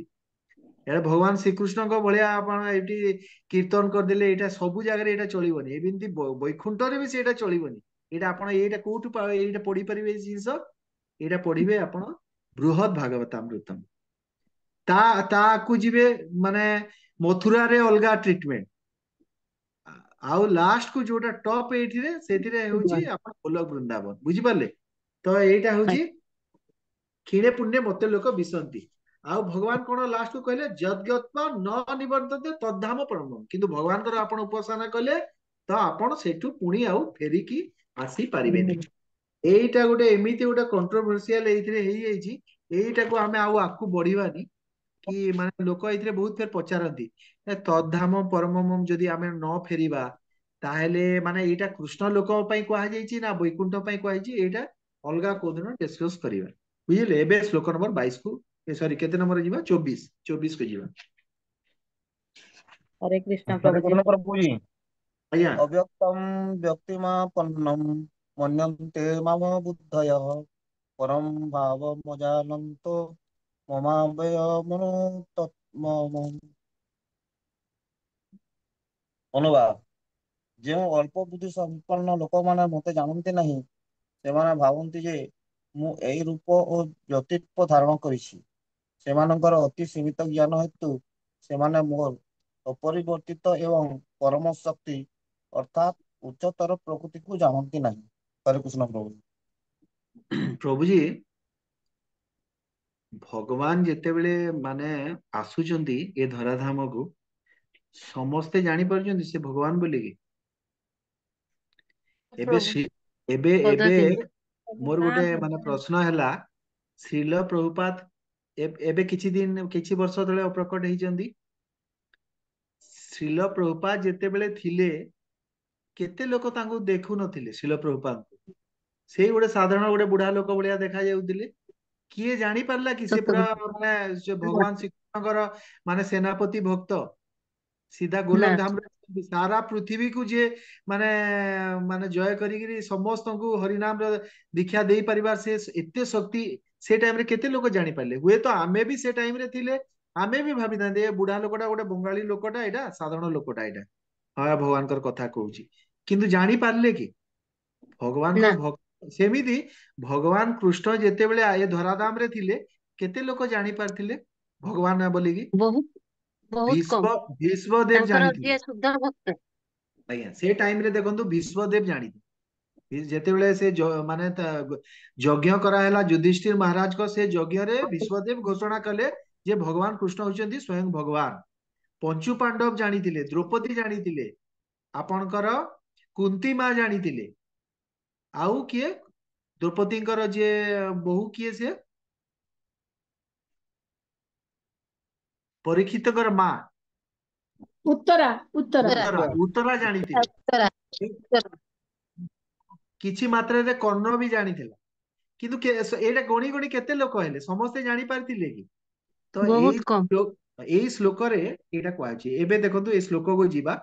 ଦେଖନ୍ତୁ ତିନି ପ୍ରକାର ଲୋକ ଅଛନ୍ତି, ଗୋଟେ ବୁଦ୍ଧିମାନ, ଗୋଟେ ଅଳ୍ପ ମେଧସା ଅଳ୍ପ ବୁଦ୍ଧିମାନ, ଆଉ ଗୋଟେ ହଉଛି ବିଲକୁଲ ଯୋଉଟା ମାନେ ବୁଦ୍ଧିହୀନ ଲୋକ। ଯିଏ ବୁଦ୍ଧିହୀନ ଲୋକ ସେ ସାଧାରଣ ମନୁଷ୍ୟ ବୋଲି ଭଗବାନଙ୍କୁ ଭାବେ। ଏଇଟା ଭଗବଦ ଗୀତା ସପ୍ତମ ଅଧ୍ୟାୟର 24 ନମ୍ବର ଶ୍ଲୋକ ଯୋଉଟା ଆମେ ପଢୁଛୁ ସେଇଥିରେ ଏଇଟା ଦିଆହେଇଛି। ଭଗବତ ଗୀତାର ସପ୍ତମ ଅଧ୍ୟାୟର 23, 28 ଏଇ ସବୁ ଶ୍ଲୋକରେ କଣ ଅଳ୍ପ ମେଧାସା କଥା କୁହାହେଲା। 23 ନମ୍ବରଟା ଏବେ ଆମେ ପଢିଲେ।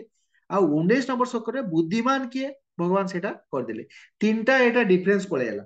ଆଉ କଣ ମାମ୍ ଅଜାନତ ମତେ ଜାଣିପାରନ୍ତି ନାହିଁ, ଅବ୍ୟୟମ ଅବିନାଶୀ ଈଶୋପନିଷଦରେ ଆପଣ ପଢିବେ ଭଗବାନ କେମିତି ଅବୟମ ଆଉ କେମିତି ଅବିନାଶୀ, ଅନୁତ୍ତମମ ଆଉ ସର୍ବୋତ୍ତମ, ଆଉ ପରମ ଭାବମ କଥା କୁହାଯାଇଛି। ବ୍ରହ୍ମ ପରମାତ୍ମା ଆଉ ଭଗବାନ, ଭଗବାନଙ୍କର ଆଂଶିକ ଯୋଉଟା ଜଣେ ଜାଣିପାରିଲା ସେଟା ବ୍ରହ୍ମ ରୂପରେ, ଆଉ ଟିକେ ତାର ଜ୍ଞାନ ଉପରକୁ ବଢିଲା ପରମାତ୍ମା ରୂପରେ, ଆଉ ସବୁଠାରୁ କମ୍ପ୍ଲିଟ ନଲେଜ ହେଲା ଭଗବାନ ରୂପରେ। ଏଇଟା ତ ଗୋଟେ ବହୁତ ବଡ ଆର ବ୍ୟାଖ୍ୟା କରାଯାଇ ପାରିବ। ଏବେ ତ ଆମେ ଏଇଟା ବ୍ୟାଖ୍ୟା ନେବାନି, କିନ୍ତୁ ଭଗବାନଙ୍କ ଏଇ ତିନିଟା ଅବସ୍ଥାରେ ଆପଣ ପରମ ସତ୍ୟକୁ ଜାଣିପାରିବେ। ଆଉ ଭଗବାନ ଶ୍ରୀକୃଷ୍ଣ ହିଁ ଆଦି ପୁରୁଷ ଭଗବାନ ଅଟନ୍ତି। ଏଇଟା ପରମ ଭାବ ଅଟେ। ଏଇଟା ଯେ ଜାଣିଛି ଏଇଟା ପରମ ଭାବ। ଆଉ ଭଗବାନ ଶ୍ରୀକୃଷ୍ଣ ସଚିଦ ଆନନ୍ଦମୟ ଅଟନ୍ତି। ଏଇଟା ମଧ୍ୟ ପରମ ଭାବ। ଏଇଠି ପରମ ଭାବ ୱାର୍ଡ ଟା ୟୁଜ କରାହେଲା ନା, ପରମ ଭାବ ମଜାନନ୍ତୋ। ତ ପରମ ଭାବଟା କଣ? ପରମ ଭାବଟା ହେଲା ଭଗବାନ ଶ୍ରୀକୃଷ୍ଣ ସଚିଦାନନ୍ଦ ବିଗ୍ରହ ଅଟନ୍ତି, ଆଉ ଭଗବାନ ଶ୍ରୀକୃଷ୍ଣ ଆଦି ପୁରୁଷ। ସିଏ ହଉଛନ୍ତି ଆଜ୍ଞା। ବାସ୍। ଏତେ ଚାଂସ କଳା ପୁଂସମ କୃଷ୍ଣ ତ ଭଗବାନ ସ୍ୱୟଂ। ଏଇ ଶ୍ଲୋକରେ ବି ପ୍ରମାଣିତ ହଉଛି ଯେ ଭଗବାନ କୃଷ୍ଣ ହଉଛନ୍ତି ସବୁଠାରୁ ବଡ ଭଗବାନ। ଆଉ ଭଗବାନ ଅଜନ୍ମା ଅଟନ୍ତି କିନ୍ତୁ ଅବତାର ରୂପରେ ଆସନ୍ତି।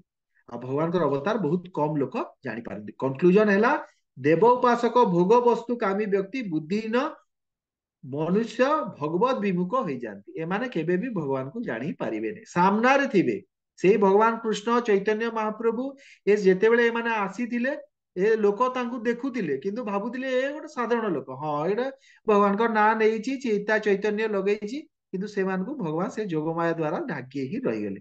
25 କୁ ଯିବା। ହରେ ହରେ କୃଷ୍ଣ। କୃଷ୍ଣ ପ୍ରଭୁ। ସବୁ ଯୋଉ ସ୍ୱର୍ଗ ଲୋକରେ ଭଗବାନଙ୍କର ଭକ୍ତି କରିବାକୁ କଣ ସୁଯୋଗ ମିଳେନି? ସେମାନେ କରନ୍ତି। ସେଠି ସବୁ ଲୋକରେ ଆପଣ ଭକ୍ତି କରିପାରିବେ, କିନ୍ତୁ ସେ ଭକ୍ତିର ଫଳଟା ଏଇଟା ହଉଛି ତାର ଷ୍ଟେସନ ହଉଛି ପୃଥିବୀ ପୃଷ୍ଠ। ଆପଣ ପୃଥିବୀ ପୃଷ୍ଠରେ ଭକ୍ତି କଲେ ଯୋଉ ଫଳଟା ଅଛି ସେ ଫଳଟା ଦେବଲୋକରେ ନାହିଁ। କାହିଁକି? ଦେବଲୋକରେ ଏତେ ଆପଣଙ୍କୁ ସେଠି ଭୋଗ ବସ୍ତୁ ଦିଆ ହେଇଯିବ, ଆପଣ ମାଇଣ୍ଡ ସେଠି ଆଉ ମାନେ ଭକ୍ତିରେ ଆସିପାରେ। ଦେବତା ମାନଙ୍କ ପାଇଁ କଣ ସେଠି ନାହିଁ? ସେଠି ଆପଣଙ୍କୁ ସବୁ ଭୋଗ୍ୟ ବସ୍ତୁ ଆପଣଙ୍କୁ ନଦୀରେ ଭାସିକି ଆସିବ। ଆପଣ ଇଚ୍ଛା କଲେ ଏଇଟା ବର୍ଣ୍ଣନା ଅଛି ଆପଣଙ୍କର। ଏଇଟା କୋଉଥିରେ ବର୍ଣ୍ଣନା ଅଛି? ଭାଗବତମରେ ବଳି ମହାରାଜଙ୍କ ଉପାଖ୍ୟାନରେ ସ୍ୱର୍ଗର ବର୍ଣ୍ଣନା ଅଛି। ଆପଣ ଇଚ୍ଛା କରିବେ ନଦୀରେ ଭାସି ଭାସି ଆସିବ ସବୁ ଜିନିଷ। ତାପରେ ଆପଣଙ୍କର ପୁଣ୍ୟ ହିସାବରେ ଆପଣଙ୍କୁ ଅପ୍ସରା ମିଳିବ। ମାନେ ସେଠି ଯିଏ ରହୁଛନ୍ତି ଦେବତା ମାନଙ୍କୁ ଯାହାର ଯେତେ ପୁଣ୍ୟ ଥିବ ସେଇ ହିସାବରେ ଅପ୍ସରା ମିଳିବେ। କାହାର ବହୁତ ସୁନ୍ଦରୀ ଅପ୍ସରା, କାହାକୁ କମ ସୁନ୍ଦରୀ ଅପ୍ସରା। ସେଥିରେ କଣ ଈର୍ଷା ରହିବ? ଈର୍ଷାଟେ ଥିବ। ତ ଏତେ ଜିନିଷ ସମସ୍ତଙ୍କ ପାଖରେ ବିମାନ ଅଛି। ଆମର ଯେମିତି ଏଠି ଘର ଅଛି, ଘର ଛାଡିକିରି ଓହ୍ଲେଇକି ଯିବେ ଆଉ ବିମାନରେ ବସିବେ ଟିକେଟ କରିକିରି। ସେଠି ସେମିତି ନାହିଁ, ତାଙ୍କ ଘର ହିଁ ବିମାନ। ଯୋଉଠିକି ଯିବେ ସେ ବିମାନରେ ଖାଲି ଇଚ୍ଛା କରିଦେବେ। ବଢିଆ ସେ ଆପଣ ସେ ବିମାନରେ ସବୁ ସୁବିଧା ଥିବ।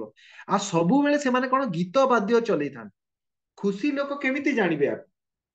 ଯୋଉ ଲୋକ ଗୋଟେ ଦେଖନ୍ତୁ ଗାଁରେ ଚାଷୀ ଲୋକମାନେ ଏମିତି ଯାଉଥିବେ ରାସ୍ତାରେ ଗୀତ ଗାଇ ଗାଇ ଗାଇ ଏଇଟା ଏ ଉଦାହରଣ ଦିଅନ୍ତି ହଳଧର ମହାରାଜ। ସେମାନଙ୍କର କଣ ବେଶୀ ପଇସା ଇନକମ କରୁନାହାନ୍ତି, କିନ୍ତୁ ଦେଖିବେ ମୁହଁରୁ ଯଦି ଜଣଙ୍କର ଗୀତ ଆମେ ଏଇ ଭକ୍ତ ମାନେ ଭକ୍ତ ଜୀବନ ଆସିଲା ପରେ ଆମେ କେତେ ଖୁସି ନ ହଉଛି, ଭଜନ ଆମେ ଗାଉଛେ, ଖୁସିରେ ଅଛି କେମିତି ପ୍ରମାଣିତ ହବ? ଆପଣ ଗୀତ ଆଉ ନୃତ୍ୟ ଆପଣ ଆନନ୍ଦରେ ନାହାନ୍ତି ନା ଆପଣ କେବେ ବି ଗୀତ ଗାଇ ପାରିବେନି। ଆପଣ ଆପଣ ଚେଷ୍ଟା କରନ୍ତୁ, କାନ୍ଦି କାନ୍ଦି କେବେ ଗୋଟେ ଗୀତ ଗାଇଲେ, କଣ ଗୋଟେ ଭଜନ ମାନେ ଗୋଟେ ନୃତ୍ୟ କଲେ କାନ୍ଦୁଥିବେ, ଇଆଡୁ ଦୁଃଖରେ ଥିବେ, ଟେନସନରେ ଥିବେ, ଗୋଟେ ଆନନ୍ଦ କରିପାରିବେ? କରିପାରିବେନି। ତ ଏଇ ସବୁ ମାନେ ସେ ଗୋଟେ ଶାରୀରିକ ସାଂସାରିକ ଆନନ୍ଦ ସବୁ ଏଇଠି ଆପଣଙ୍କର ଅଛି ବହୁତ ମାତ୍ରାରେ, ମାନେ ଆପଣଙ୍କ ସ୍ୱର୍ଗରେ।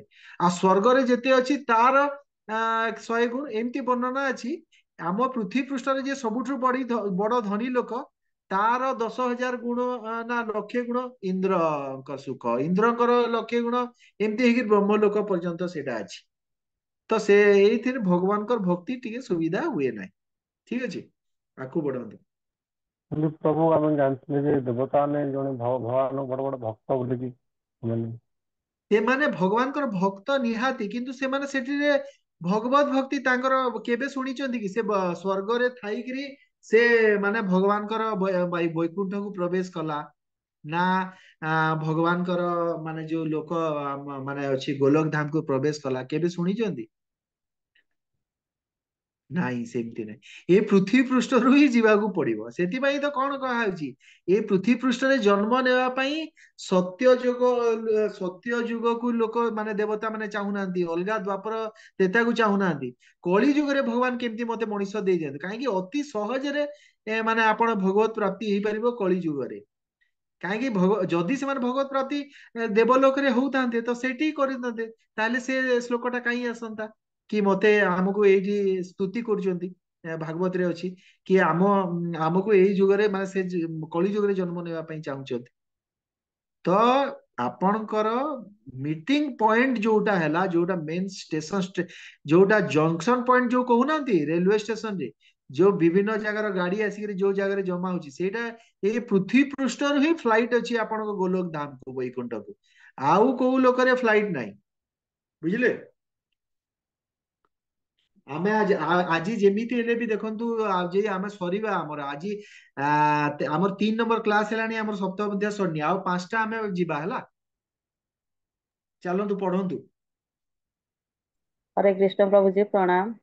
श्लोक 25। नाहम प्रकाशः सर्वस्य जोगमाया समावृतः मूढोऽहं नाभिजानाति लोको माम अजमम अभयम्। ଅନୁବାଦ, ନିର୍ବୋଧ ଓ ଅଳ୍ପ ବୁଦ୍ଧି ସମ୍ପନ୍ନ ଲୋକମାନଙ୍କ ପାଖରେ ମୁଁ କଦାପି ପ୍ରକାଶିତ ହୁଏ ନାହିଁ। ସେମାନଙ୍କ ପାଖରେ ମୁଁ ମୋର ଶାଶ୍ୱତ ସୃଷ୍ଟିକାରୀ ଶକ୍ତି ଯୋଗମାୟା ଦ୍ୱାରା ଆବୃତ ହୋଇଥାଏ। ତେଣୁ ମାୟାମୋହିତ ଜଗତ ମୋତେ ବା ମୁଁ ଯେ ଅଜନ୍ମା ବା ଅଜ ଏବଂ ଅଚ୍ୟୁତ ଏହା ଜାଣିପାରେ ନାହିଁ। ହରେ ଏଥିରେ କୁହାହେଲା କି ମୂଢ ଲୋକମାନେ ଯୋଉମାନେ, ଭଗବାନ ଯେତେବେଳେ ଏଇ ପୃଥ୍ୱୀ ପୃଷ୍ଠକୁ ଆସନ୍ତି, ମୂଢ ଲୋକମାନେ ଭାବନ୍ତି ଏଇଟା ଗୋଟେ ମଣିଷ। ଏବେ ବି ଆପଣ ଦେଖିବେ ବହୁତ ପ୍ରକାର ଆପଣ ଆପଣ ଦେଖିବେ ଯୋଉଠି ଭଗବତ ଗୀତା ଫର କର୍ପୋରେଟ, ମାନେ ବଡ ବଡ କର୍ପୋରେଟ ଅଫିସରେ ଭଗବତ ଗୀତା ପଢା ହଉଛି। ସେଥିରେ ସେମାନେ କଣ ବୋଲି କହୁଛନ୍ତି?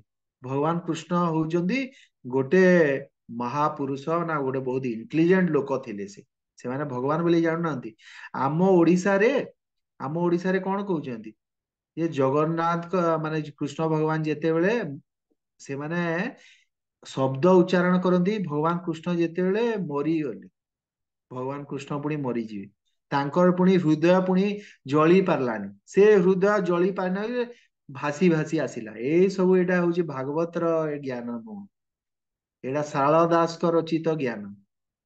ମହାଭାରତ ଏଇଟା ଯୋଉ ଆମ ଓଡିଶାରେ ବହୁତ ଲୋକ କହନ୍ତି ଭଗବାନ କୃଷ୍ଣଙ୍କର ଜଳିବ, ଶରୀର ଜଳିବ, ଏଇଟା ଗୋଟେ ସମ୍ଭବ କଥା? ସେ ଜି ପୁରା ଅଛି। ସଚ୍ଚିତ ଆନନ୍ଦମୟ ତାଙ୍କର ଶରୀର। ଏ ଆମର ଜଗନ୍ନାଥ ସଂସ୍କୃତି କହି କହି ଆମ ଓଡିଶାରେ ବି ଏଇ ବୁଦ୍ଧିରେ ସମସ୍ତେ ଚାଲିଛନ୍ତି। ଭଗବାନଙ୍କର ସଚ୍ଚିତାନନ୍ଦ ଶରୀର, ତାଙ୍କର ବିଗ୍ରହ, ତାଙ୍କ ଶରୀର। ଆମର ଏଇ ମଳମୂତ୍ର ଏଇଟା ସବୁ ଆମ ଭଳିଆ ଶରୀର ନାହିଁ ଯେ ଏଇ ଟାଇପ ର ହବ, ମରିଯିବେ, ଜଳା ହବ, ପୋଡା ହବ, ଏଇ ସବୁ ଧନ୍ଦା ନାହିଁ।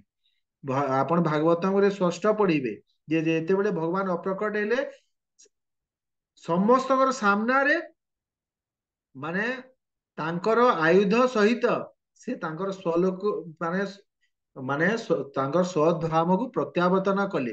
ଦେଖୁ ଦେଖୁ ତାଙ୍କର ସ୍ପିଡ ଏତେ କେହି ଜାଣି ପାରିଲେନି ଯେ ଭଗବାନ କେମିତି ଅନ୍ତର୍ଧାନ ହେଇଗଲେ। ଆଉ ଭଗବାନ ପୁଣି ମରିବେ, ଜରାସବର ମାରିଦେଲା, ରକ୍ତ ବାହାରିଗଲା, ଭଗବାନ ମରିଗଲେ। ଏଟଲିଷ୍ଟ ଆମେ ଭକ୍ତ ମାନେ ଏଇ ତତ୍ଵକୁ ଜାଣିବା ବହୁତ ଦରକାର। ଏଇଟା ଯଦି କିଏ କହିଲା ମାନେ ଏଇଟା ବିଲକୁଲ ଆମେ ମାନିବା କଥା ନୁହଁ। ଏଇଟା ବହୁତ ଜରୁରୀ। ଏ ଶ୍ଲୋକର ବହୁତ ଇମ୍ପୋର୍ଟାନ୍ସ ଅଛି। ଏଇଟା ଆମେ ବୁଝି ପାରିବା କଥା। ଭଗବାନ କହିଦେଇଛନ୍ତି ନାହଂ ପ୍ରକାଶଂ ସର୍ବସ୍ୟ ଯୋଗମାୟା ସମାବୃତା। ଯୋଗମାୟା ଦ୍ଵାରା ଆବୃତ କରିକି ରଖି ହେଇଗଲା। ଆପଣ ମାନେ ଏଇ ଅଭକ୍ତ ମାନଙ୍କୁ ଦେଖାଯିବ ଏ କୃଷ୍ଣ ଭଗବାନ ମରି ଯାଉଛନ୍ତି, ରାମ କୃଷ୍ଣ ଏସବୁ ମରି ଯାଆନ୍ତି, ଏଇ ଟାଇପର ସେମାନେ ୱାର୍ଡ ୟୁଜ କରୁଛନ୍ତି। ସେମାନେ କାହିଁ ତତ୍ଵ ଜାଣି ନାହାନ୍ତି। ଭଗବାନଙ୍କର ସଚ୍ଚିତ ଆନନ୍ଦମୟ ଶରୀର, ତାଙ୍କର ଶରୀର ଆଉ ଆତ୍ମା ଭିତରେ କୌଣସି ପାର୍ଥକ୍ୟ ନାହିଁ। ଆମର ଶରୀର ଆତ୍ମା ଭିତରେ ପାର୍ଥକ୍ୟ ଅଛି, ତାଙ୍କର ନାହିଁ। ଠିକ ଅଛି। ଆଚ୍ଛା, ଭଗବାନ ଶ୍ରୀକୃଷ୍ଣ କୁନ୍ତୀ ମହାରାଣୀଙ୍କର ଗୋଟେ ପ୍ରାର୍ଥନା ଏଠି ଅଛି। ମାୟା ଯବନିକା ଆଚ୍ଛନ୍ନ ଅଜ୍ଞା ଅଧୋକ୍ଷଜମ ଅବମେୟମ୍ ନ ଲକ୍ଷ୍ୟତ ମୂଢ ଦୋଷା ନଟୋ ନାଟ୍ୟ ଧରୋ ଯଥା। ଯେପରି ମୂର୍ଖ ଦର୍ଶକ ବସ୍ତ୍ର ପିନ୍ଧିଥିବା କଳାକାରକୁ ଅଭିନେତା ବୋଲି ଜାଣିପାରେ ନାହିଁ, ସେହିପରି ସୀମିତ ଜ୍ଞାନୀ ମନୁଷ୍ୟ ଆପଣଙ୍କର ମାୟା ଶକ୍ତି ଦ୍ଵାରା ଆଚ୍ଛନ୍ନ ଅବ୍ୟୟ ଓ ଅବିନାଶୀ ରୂପକୁ ଜାଣିପାରେନି। ଏଇଟା କିଏ? କୁନ୍ତୀ ସ୍ତୁତିରେ ଆପଣ ଏଇଟା ପଢିବେ। କୁନ୍ତୀ ମହାରାଣୀ ଏଇଟା କହୁଛନ୍ତି କି ଆପଣଙ୍କୁ ମୂର୍ଖ ଲୋକମାନେ ଜାଣିପାରନ୍ତି ନାହିଁ। ସେମାନେ ଭାବନ୍ତି ଏଇଟା ଭଗବାନ କୃଷ୍ଣ ଗୋଟେ ଗୋଟେ ପାୱାରଫୁଲ ଲୋକ, ଗୋଟେ ଯୁଗ ପୁରୁଷ, ନହେଲେ ଗୋଟେ ମହାପୁରୁଷ, ଏତିକି ସେମାନେ ଏଇଟା କରନ୍ତି। ଭକ୍ତ ଯିଏ ସେ ଜାଣିଥାଏ। ତାପରେ ଈଶୋପନିଷଦ, ଯେତେବେଳେ ଆପଣ ଈଶୋପନିଷଦ ପଢି ସାରିଛନ୍ତି କି? ଆଜ୍ଞା ପ୍ରଭୁଜୀ। ତ ଆଜ୍ଞା ଈଶୋପନିଷଦରେ ପ୍ରଭୁଜୀ। ଗୋଟେ ମନ୍ତ୍ର ଥିଲା, ମନ୍ତ୍ର 15, ହିରଣ୍ୟନ ପାତ୍ରେଣ ସତ୍ୟସା ପିହିତ ମୁଖମ ତଂ ତ୍ୱଂ ପୁଷନ୍ନ ପ୍ରାବଣ ସତ୍ୟଂ ଧର୍ମାଂ ଦୃଷ୍ଟ। କି ହେ ଭଗବାନ, ସମଗ୍ର ଜୀବର ପାଳନକର୍ତ୍ତା, ଆପଣଙ୍କର ପ୍ରକୃତ ମୁଖ ଆପଣଙ୍କର ଅତ୍ୟନ୍ତ ଉଜ୍ଜଳ ଜ୍ୟୋତି ଦ୍ଵାରା ଆଚ୍ଛାଦିତ ହୋଇଛି। ଦୟାକରି ସେ ଜ୍ୟୋତିକୁ ତାକୁ ଆପଣ ଅପସାରଣ କରନ୍ତୁ। ମାନେ ଭକ୍ତ ଭଗବାନଙ୍କୁ କହୁଛି ମୁଁ ଆପଣଙ୍କୁ ଦର୍ଶନ କରିପାରିବିନି, କାହିଁକି? ଆପଣ ଆପଣଙ୍କର ଯୋଗମାୟା ଦ୍ଵାରା ଆଚ୍ଛାଦିତ ହେଇଯାଇଛନ୍ତି। ତ ଏଇ ସବୁଥିରୁ ଆପଣ କଣ ପ୍ରମାଣ ନେଲେ ଯେ ଭଗବାନ ହଉଛନ୍ତି ସଚ୍ଚିଦାନନ୍ଦମୟ, ଆଉ ଭଗବାନଙ୍କୁ ଜାଣି ପାରନ୍ତି ନାହିଁ ମୂଢ ଲୋକମାନେ। ସେମାନେ ଭାବନ୍ତି, ମଣିଷ ଭାବନ୍ତି। ଏବେ ଆକୁ ବଢନ୍ତୁ, 26 ଯିବା। वेदाहं समतीतानि वर्तमानानि चार्जुन भविष्याणि च भूतानि मां तु वेद न कश्चन। अनुवाद, हे अर्जुन, भगवान हिसाବରେ ଅତୀତରେ କଣ ଘଟିଥିଲା, ବର୍ତ୍ତମାନ କଣ ଘଟୁଛି ଏବଂ ଭବିଷ୍ୟତରେ କଣ ଘଟିବ ସବୁ ମୁଁ ଜାଣେ। ମୁଁ ମଧ୍ୟ ସମସ୍ତ ଜୀବଙ୍କୁ ଜାଣେ, କିନ୍ତୁ କେହି ମୋତେ ଜାଣନ୍ତି ନାହିଁ। ହରେ କୃଷ୍ଣ ପ୍ରଭୁ। ଧନ୍ୟବାଦ ପ୍ରଭୁଜୀ। ପ୍ରଭୁଜୀ ଦେଖନ୍ତୁ, ଆମେ ମରିଗଲେ, ଆମ ଶରୀର ଜଳିଗଲା, ନେକ୍ସଟ ଜନ୍ମ ପାଇଲେ ଆମେ କଣ ଏଇ ଜନ୍ମରେ ପୂର୍ବ ଜନ୍ମରେ କଣ ଥିଲା ଆମର ସ୍ମରଣ ଅଛି? ନା କାହିଁକି? ଆମ ପ୍ରଭୁ। ଶରୀର ହଉଛି ନାଶବାନ। ଆମେ ମରିଗଲା ପରେ ଆମର ସ୍ମୃତି ବି ବିଲୋପ ହେଇଗଲା। ଅବଶ୍ୟ କିଛି କିଛି ମହାତ୍ମା ମାନଙ୍କର ସ୍ମରଣ ଭଗବାନଙ୍କ କୃପାରୁ ସ୍ମରଣ ଥାଉଛି। ଯେମିତି ଆପଣଙ୍କର ମାନେ ଭୀଷ୍ମଦେବ 100ଟା ଜନ୍ମ ସ୍ମରଣ ରଖିପାରିବେ। ଗଜେନ୍ଦ୍ର ବି ପୂର୍ବ ଜନ୍ମର ସ୍ମୃତି ସ୍ମରଣ, ସେଟା ଭଗବତ କୃପାରୁ। କିନ୍ତୁ ଦେଖନ୍ତୁ, ମଣିଷ ତ ଆଗ ଭୁଲି ଜନ୍ମରେ। ଯାଉଛନ୍ତି। ଯେତେବେଳେ ଭଗବାନ କହୁଛନ୍ତି ବେଦ ଅହଂ ସମତୀତାନି, ଅତୀତ ବିଷୟରେ ମୁଁ ସବୁ କିଛି ଜାଣେ, ଭଗବାନ କଣ କହିଲେ? ମୁଁ ସବୁ କିଛି ପୂର୍ବରୁ କଣ ହେଇଥିଲା ଅର୍ଜୁନକୁ କହୁଛନ୍ତି, ଏଇ ଗୀତା ଜ୍ଞାନ ମୁଁ ଏତେ କୋଟି ବର୍ଷ ପୂର୍ବରୁ ମୁଁ ସୂର୍ଯ୍ୟ ଭଗବାନ ବିବସ୍ୱାନଙ୍କୁ ଦେଇଥିଲି। ଅର୍ଜୁନ ମନେ ରଖିନାହାନ୍ତି, କିନ୍ତୁ ଭଗବାନ କହୁଛନ୍ତି ତମେ ରାଜା ମାନେ ସମସ୍ତେ ଥିଲ, ତମର ମନେ ନାହିଁ, କିନ୍ତୁ ମୁଁ ଅଛି। ତା ଏଥିରୁ କଣ ପ୍ରମାଣ ହେଲା? ଭଗବାନଙ୍କ ଶରୀର ସଚ୍ଚିଦାନନ୍ଦମୟ ଶରୀର, ତାଙ୍କର ସ୍ମୃତି କେବେ ଖଣ୍ଡନ ହବନି, ସେ ଅଚ୍ୟୁତ। ସେ କୌଣସି ତାଙ୍କ ସ୍ମୃତିରେ ବି ସେ ଚ୍ୟୁତ ହେବେନି କେବେ। ସେ ପ୍ରତ୍ୟେକ ଜୀବ କଣ ଥିଲା, କେତେ ଜନ୍ମ ନେଇଛି, କେତେ ଜନ୍ମ ପରେ ସେ ମୋଠକୁ ଆସିବ, ସବୁ ତାଙ୍କ ପାଖରେ ଅଛି। ଭଗବାନ ସର୍ବଜ୍ଞ ତାଙ୍କୁ କୁହାଯାଏ। ବହୁନି ମେ ବିହତି ନାନି ଜନ୍ମାନି ତବ ଚାର୍ଜୁନ ତାନ୍ୟହଂ ବେଦ ସର୍ବାଣୀ ତ୍ୱଂ ବେଦ ପରନ୍ତପ। ତମ ମୋର ଆଉ ତୁମର ଅନେକ ଜନ୍ମ ବିତିଛି, ସେଗୁଡିକ ମୁଁ ଜାଣିଛି କିନ୍ତୁ ତୁମେ ଜାଣି ପାରୁନ। ଭଗବାନ ଭବିଷ୍ୟତ କଥା ଜାଣନ୍ତି ବୋଲିକି ତାଙ୍କର ଗୋଟେ ନାଁ ହଉଛି ସର୍ବଜ୍ଞ। ଆଉ ଏମିତି ମାନେ ଶ୍ରୀମଦ ଭାଗବତର ଆଉ ଗୋଟେ ଶ୍ଲୋକ, ଜନ୍ମନି ଅନ୍ତରେ ରାଜନ ସର୍ବଭୂତ ସୁହୃଦୋତ୍ତମ ଭୂତ୍ୱା ଦ୍ୱିଜରତ୍ନମ ଏବ ମାମୁପେଷସି କେବଳ। ମାନେ ହେ ରାଜନ, ତୁମ ତୁମେ ତମର ପୂର୍ବ ଜନ୍ମରେ ଗୋଟେ ଶ୍ରେଷ୍ଠ ବ୍ରାହ୍ମଣ ଥିଲ, ଆଉ ଏ ପୁଣି ତମେ ମାନେ ନେକ୍ସଟ ଜନ୍ମ ଯେବେ ପାଇବ ସେଠି ତମେ ମୋର ପୂଜା କରିକି ମୋ ପାଖକୁ ହେବ। ଏଇଟା ଗୋଟେ ଉପାଖ୍ୟାନ ଅଛି। ଭଗବାନ କହୁଛନ୍ତି ତମେ ଏମିତି ପୂର୍ବ ଜନ୍ମରେ ଏମିତି ଏମିତି ବ୍ରାହ୍ମଣ ଥିଲ, ତମେ ମୋର ଉପାସନା କରୁଥିଲ, ଏଇ ଜନ୍ମରେ ତମେ ଏଇଟା କରିସାରିଲା ପରେ ମୋ ପାଖକୁ ଆସିବ। ଏମିତି ଅନେକ ଉଦାହରଣ ଅଛି ଯୋଉଠି ଭଗବାନ ମାନେ ଜାଣିପାରିବା ଆମେ ଯେ ଭଗବାନ ସର୍ବଜ୍ଞ, ସବୁ ପୂର୍ବରେ କଣ ଥିଲା, ଏବେ କଣ ଅଛି, ଭବିଷ୍ୟତରେ କଣ ଅଛି, ସେଟା ଭଗବାନ ସବୁ ଜାଣନ୍ତି। ତ ଏଇ ଶ୍ଲୋକରେ ସେଥିପାଇଁ ଆମେ ଜାଣିପାରିଲେ ଯେ ଭଗବାନ ହଉଛନ୍ତି ତ୍ରିକାଳଦର୍ଶୀ, ସେ ତାଙ୍କର ଶରୀର ମାୟା ଶରୀର ଆମ ଭଳିଆ ନୁହଁ। ଠିକ ଅଛି, ଶ୍ଲୋକ 27 ଚାଲନ୍ତୁ। 27 इच्छादेश समुत्थेन द्वन्द्वमोहेन भारत सर्वभूतानि समूहं सर्गे जानति परन्तप। अनुवाद। हे भरत वंशज अर्जुन, हे शत्रु विजेता, समस्त जीव इच्छा देश এই দ্বৈতভাব দ্বারা অধিকৃত হই উহাচ্ছন্ন হইয়াছেন। হরে কৃষ্ণ। ଇଚ୍ଛା ଦ୍ୱେଷ ସମୁତ୍ଥେନ, ଇଚ୍ଛା ଆଉ ଦ୍ୱେଷ। ଇଚ୍ଛା ଦେଖନ୍ତୁ କଣ, ନିଜ ପାଇଁ କିଛି ଗୋଟେ ଅନୁକୂଳ ପ୍ରାପ୍ତ କରିବା ପାଇଁ ଆପଣ ଅଭିଳାଷ ଯୋଉଟା ରହୁଛି ସେଇଟାକୁ ଇଚ୍ଛା କୁହାଯାଉଛି। ସେଇଟା ହଉଛି କାମ, କାମନା। ଆଉ ଦ୍ୱେଷ କଣ, ଯଦି କୌଣସି ବସ୍ତୁ ବା ବ୍ୟକ୍ତି ଇଚ୍ଛା ପୂର୍ତ୍ତିରେ ଆପଣ ବାଧକ ହେଇଯାଉଛି, ସେ ବାଧକ ହେବା ଦ୍ଵାରା ତା ପ୍ରତି ଆମର ଗୋଟେ ଦ୍ୱେଷ ପଳେଇ ଯାଉଛି। ଇଚ୍ଛା ଦ୍ୱେଷ ସମୁତ୍ଥେନ ଦ୍ୱନ୍ଦ୍ୱ ମୋହେନ ଭାରତ। ଆଚ୍ଛା, ଦ୍ୱନ୍ଦ୍ୱ ଆଉ ମୋହଟା କଣ? ଦ୍ୱନ୍ଦ୍ୱ ଆଉ ମୋହ କଣ? ଆମ ଜୀବନରେ କଣ ଶୀତ ଉଷ୍ଣ, ଅନୁକୂଳ ପ୍ରତିକୂଳ, ଯୋଗ୍ୟ ଅଯୋଗ୍ୟ, ସୁଖ ଦୁଃଖ, ଏଇଟାକୁ କୁହାଯାଉଛି ଦ୍ୱନ୍ଦ୍ୱ ମୋହ। ମାନେ ଯୋଉ ବ୍ୟକ୍ତି ଦ୍ୱନ୍ଦ୍ୱ ମୋହରୁ ମୁକ୍ତ ହୁଏ ସେ ଏଇ ଭୌତିକ ସଂସାରରୁ ମୁକ୍ତ ହେଇଯାଏ। ଆମେ କାହିଁ ମୁକ୍ତ ହେଇପାରୁନେ? ଆମେ ଆମର ଦ୍ୱନ୍ଦ୍ୱ ମୋହରୁ ଦ୍ୱନ୍ଦ୍ୱ ମୁକ୍ତ ନୁହଁ। ଆମକୁ ଶୀତ ଶୀତ ଭଳିଆ ଜଣା ପଡୁଛି, ଉଷ୍ଣ ଉଷ୍ଣ ଭଳିଆ ଜଣା ପଡୁଛି। ଶୀତ ହେଲେ କଷ୍ଟ ହଉଛି, ଉଷ୍ଣ ହେଲେ ଆମକୁ ଭଲ ଲାଗୁଛି। ଯେତେବେଳେ ଆମର ଗରମ ଯୋଉଟା ଶରୀର ସୁଖ ହିସାବରେ ଯୋଉଟା ମିଳିଲା ସେଇ ହିସାବରେ ଆମେ ଅନୁକୂଳ ପ୍ରତିକୂଳ ବୋଲି ଆମେ ବାଛୁଛେ। ଏଇଟା ଥିବା ପର୍ଯ୍ୟନ୍ତ ଆମେ କେବେ ବି ଆମେ ଭଗବତ ପ୍ରାପ୍ତି ଆମର ହେଇପାରିବନି। ଆଉ ଏଇଠି ଭଗବାନ କଣ କହିଲେ, ହେ ଭାରତ, ଭଗବାନ ଭାରତ ଉଚ୍ଚାରଣ କରିଛନ୍ତି। ଭା ମାନେ ହଉଛି ପ୍ରକାଶ ବା ଜ୍ଞାନ, ରତ ମାନେ ଯେ ସ୍ଥିର, ଯାହାର ମତି, ଯାହାର ଜ୍ଞାନ, ଯାହାର ଜ୍ଞାନରେ ସ୍ଥିର, ଯାହାର ମତିଟା, ସେ ହଉଛି ଭାରତ। ଭଗବାନ ଭାରତ, ହେ ଅର୍ଜୁନ, ଗୀତା ଜ୍ଞାନର ପ୍ରକାଶରେ ସ୍ଥିତ ଥିବାରୁ ତମେ ଏଇ ଗୀତା ଜ୍ଞାନ ଯୋଉ ମୁଁ ତମକୁ ଦଉଛି ସେ ଜ୍ଞାନରେ ସ୍ଥିର ହୁଅ। ସେଥିପାଇଁ ଏ ଭାରତ ଶବ୍ଦ ଉଚ୍ଚାରଣ କଲେ। ଏଇ ଜ୍ଞାନଟା ବହୁତ, ଏଇ ଜ୍ଞାନଟା ହଉଛି ମହତ୍ୱପୂର୍ଣ୍ଣ ଜ୍ଞାନ। ଏଇ ଜ୍ଞାନରେ ତମେ ସ୍ଥିର ହୁଅ ହେ ଅର୍ଜୁନ, ତେବେ ତାଙ୍କୁ ଭାରତ ବୋଲିକିରି ଉଚ୍ଚାରଣ କଲେ। ସ୍ୱର୍ଗେ ସର୍ବଭୂତାନି ସମ୍ମୋହମ ୟାନ୍ତି, ବିନାଶ ଆଡକୁ ଗତି କରି ଭାବିବା ମତେ ହିଁ ବିନାଶ ସୁଖ ଦେବ। ମାନେ ଏଇଠି ସର୍ବଭୂତାନି ସମୂହ ସ୍ୱର୍ଗେ ଯାଆନ୍ତି ପରନ୍ତ, ଏଇ ଦୈତ୍ୟ ଭାବ ଦ୍ଵାରା ଅଧିକୃତ ହୋଇ ମହାଚ୍ଛନ୍ନ ହେଉଛନ୍ତି। ଆପଣ ଜାଣିଛନ୍ତି କି ସେ ଯୋଉ ଅଗ୍ନିକୁ ଗୋଟେ କୀଟ ପତଙ୍ଗ ଥାଆନ୍ତି, ସେମାନେ ଲାଇଟ କୁ ମାନେ ଯିବା ଏଇଠି ଯିବେ, ଅଗ୍ନିରେ ଝାସ ଦେଇକିରି ହେବେ। ତ ଏଇଟା ଯୋଉ ବିଭିନ୍ନ ପ୍ରକାର ଦ୍ୱନ୍ଦ୍ୱରେ ଯିଏ ରହିଲା, ସେ ମାନେ ତାର କଣ ହେଲା, ସ୍ୱର୍ଗେ ସର୍ବଭୂତା ସମ୍ମୋହନ, ମାନେ ସମ୍ମୋହନରେ ସେ ମାନେ ଧ୍ୱଂସ ହୁଅନ୍ତି। ଜୀବର ସଂସାର ପ୍ରତି ଗାଢ ଅଭିନିବେଶ ଥିବାରୁ ସଂସାରରୁ ମୁକ୍ତି ପାଇବାର ଚିନ୍ତା ସେ କରିପାରିବେ ଜୀବ। ଆଉ ସତ ତମ ରଜ ଏଇ ତ୍ରିଗୁଣ ଦ୍ଵାରା ସେ ମୋହିତ ହେଇଯାଇଛି। ସେଥିପାଇଁ ସେ ଭଗବାନଙ୍କୁ ଜାଣି ପାରୁନାହାନ୍ତି ବୋଲି ଭଗବାନ ଆଉ ଗୋଟେ ଶବ୍ଦ କହିଲେ, ପରନ୍ତପ, ହେ ପରନ୍ତପ। ମାନେ ପରନ୍ତପର ଅର୍ଥ କଣ, ହେ ଶତ୍ରୁ ବିଜେତା।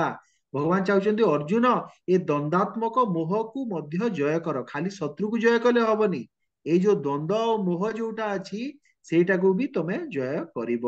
ସାଂସାରିକ ଜୀବ କଣ, ଅନୁକୂଳତାରେ ସୁଖ ଦେଖୁଛି, ପ୍ରତିକୂଳତାରେ ଦୁଃଖ ଦେଖୁଛି। କିନ୍ତୁ ଭକ୍ତ କଣ କରୁଛି, ଭଗବାନଙ୍କ ଠାରେ ସଂଯୋଗ ହେଇଗଲା ମାନେ ତାର ସୁଖ, ଆଉ ଭଗବାନଙ୍କ ଠାରୁ ବିଯୋଗ ହେଇଗଲା ମାନେ ତାର ଦୁଃଖ। ବୁଝିପାରିଲେ, ଭକ୍ତ ଆଉ ସାଂସାରିକ ଜୀବ ଭିତରେ କଣ ପାର୍ଥକ୍ୟ?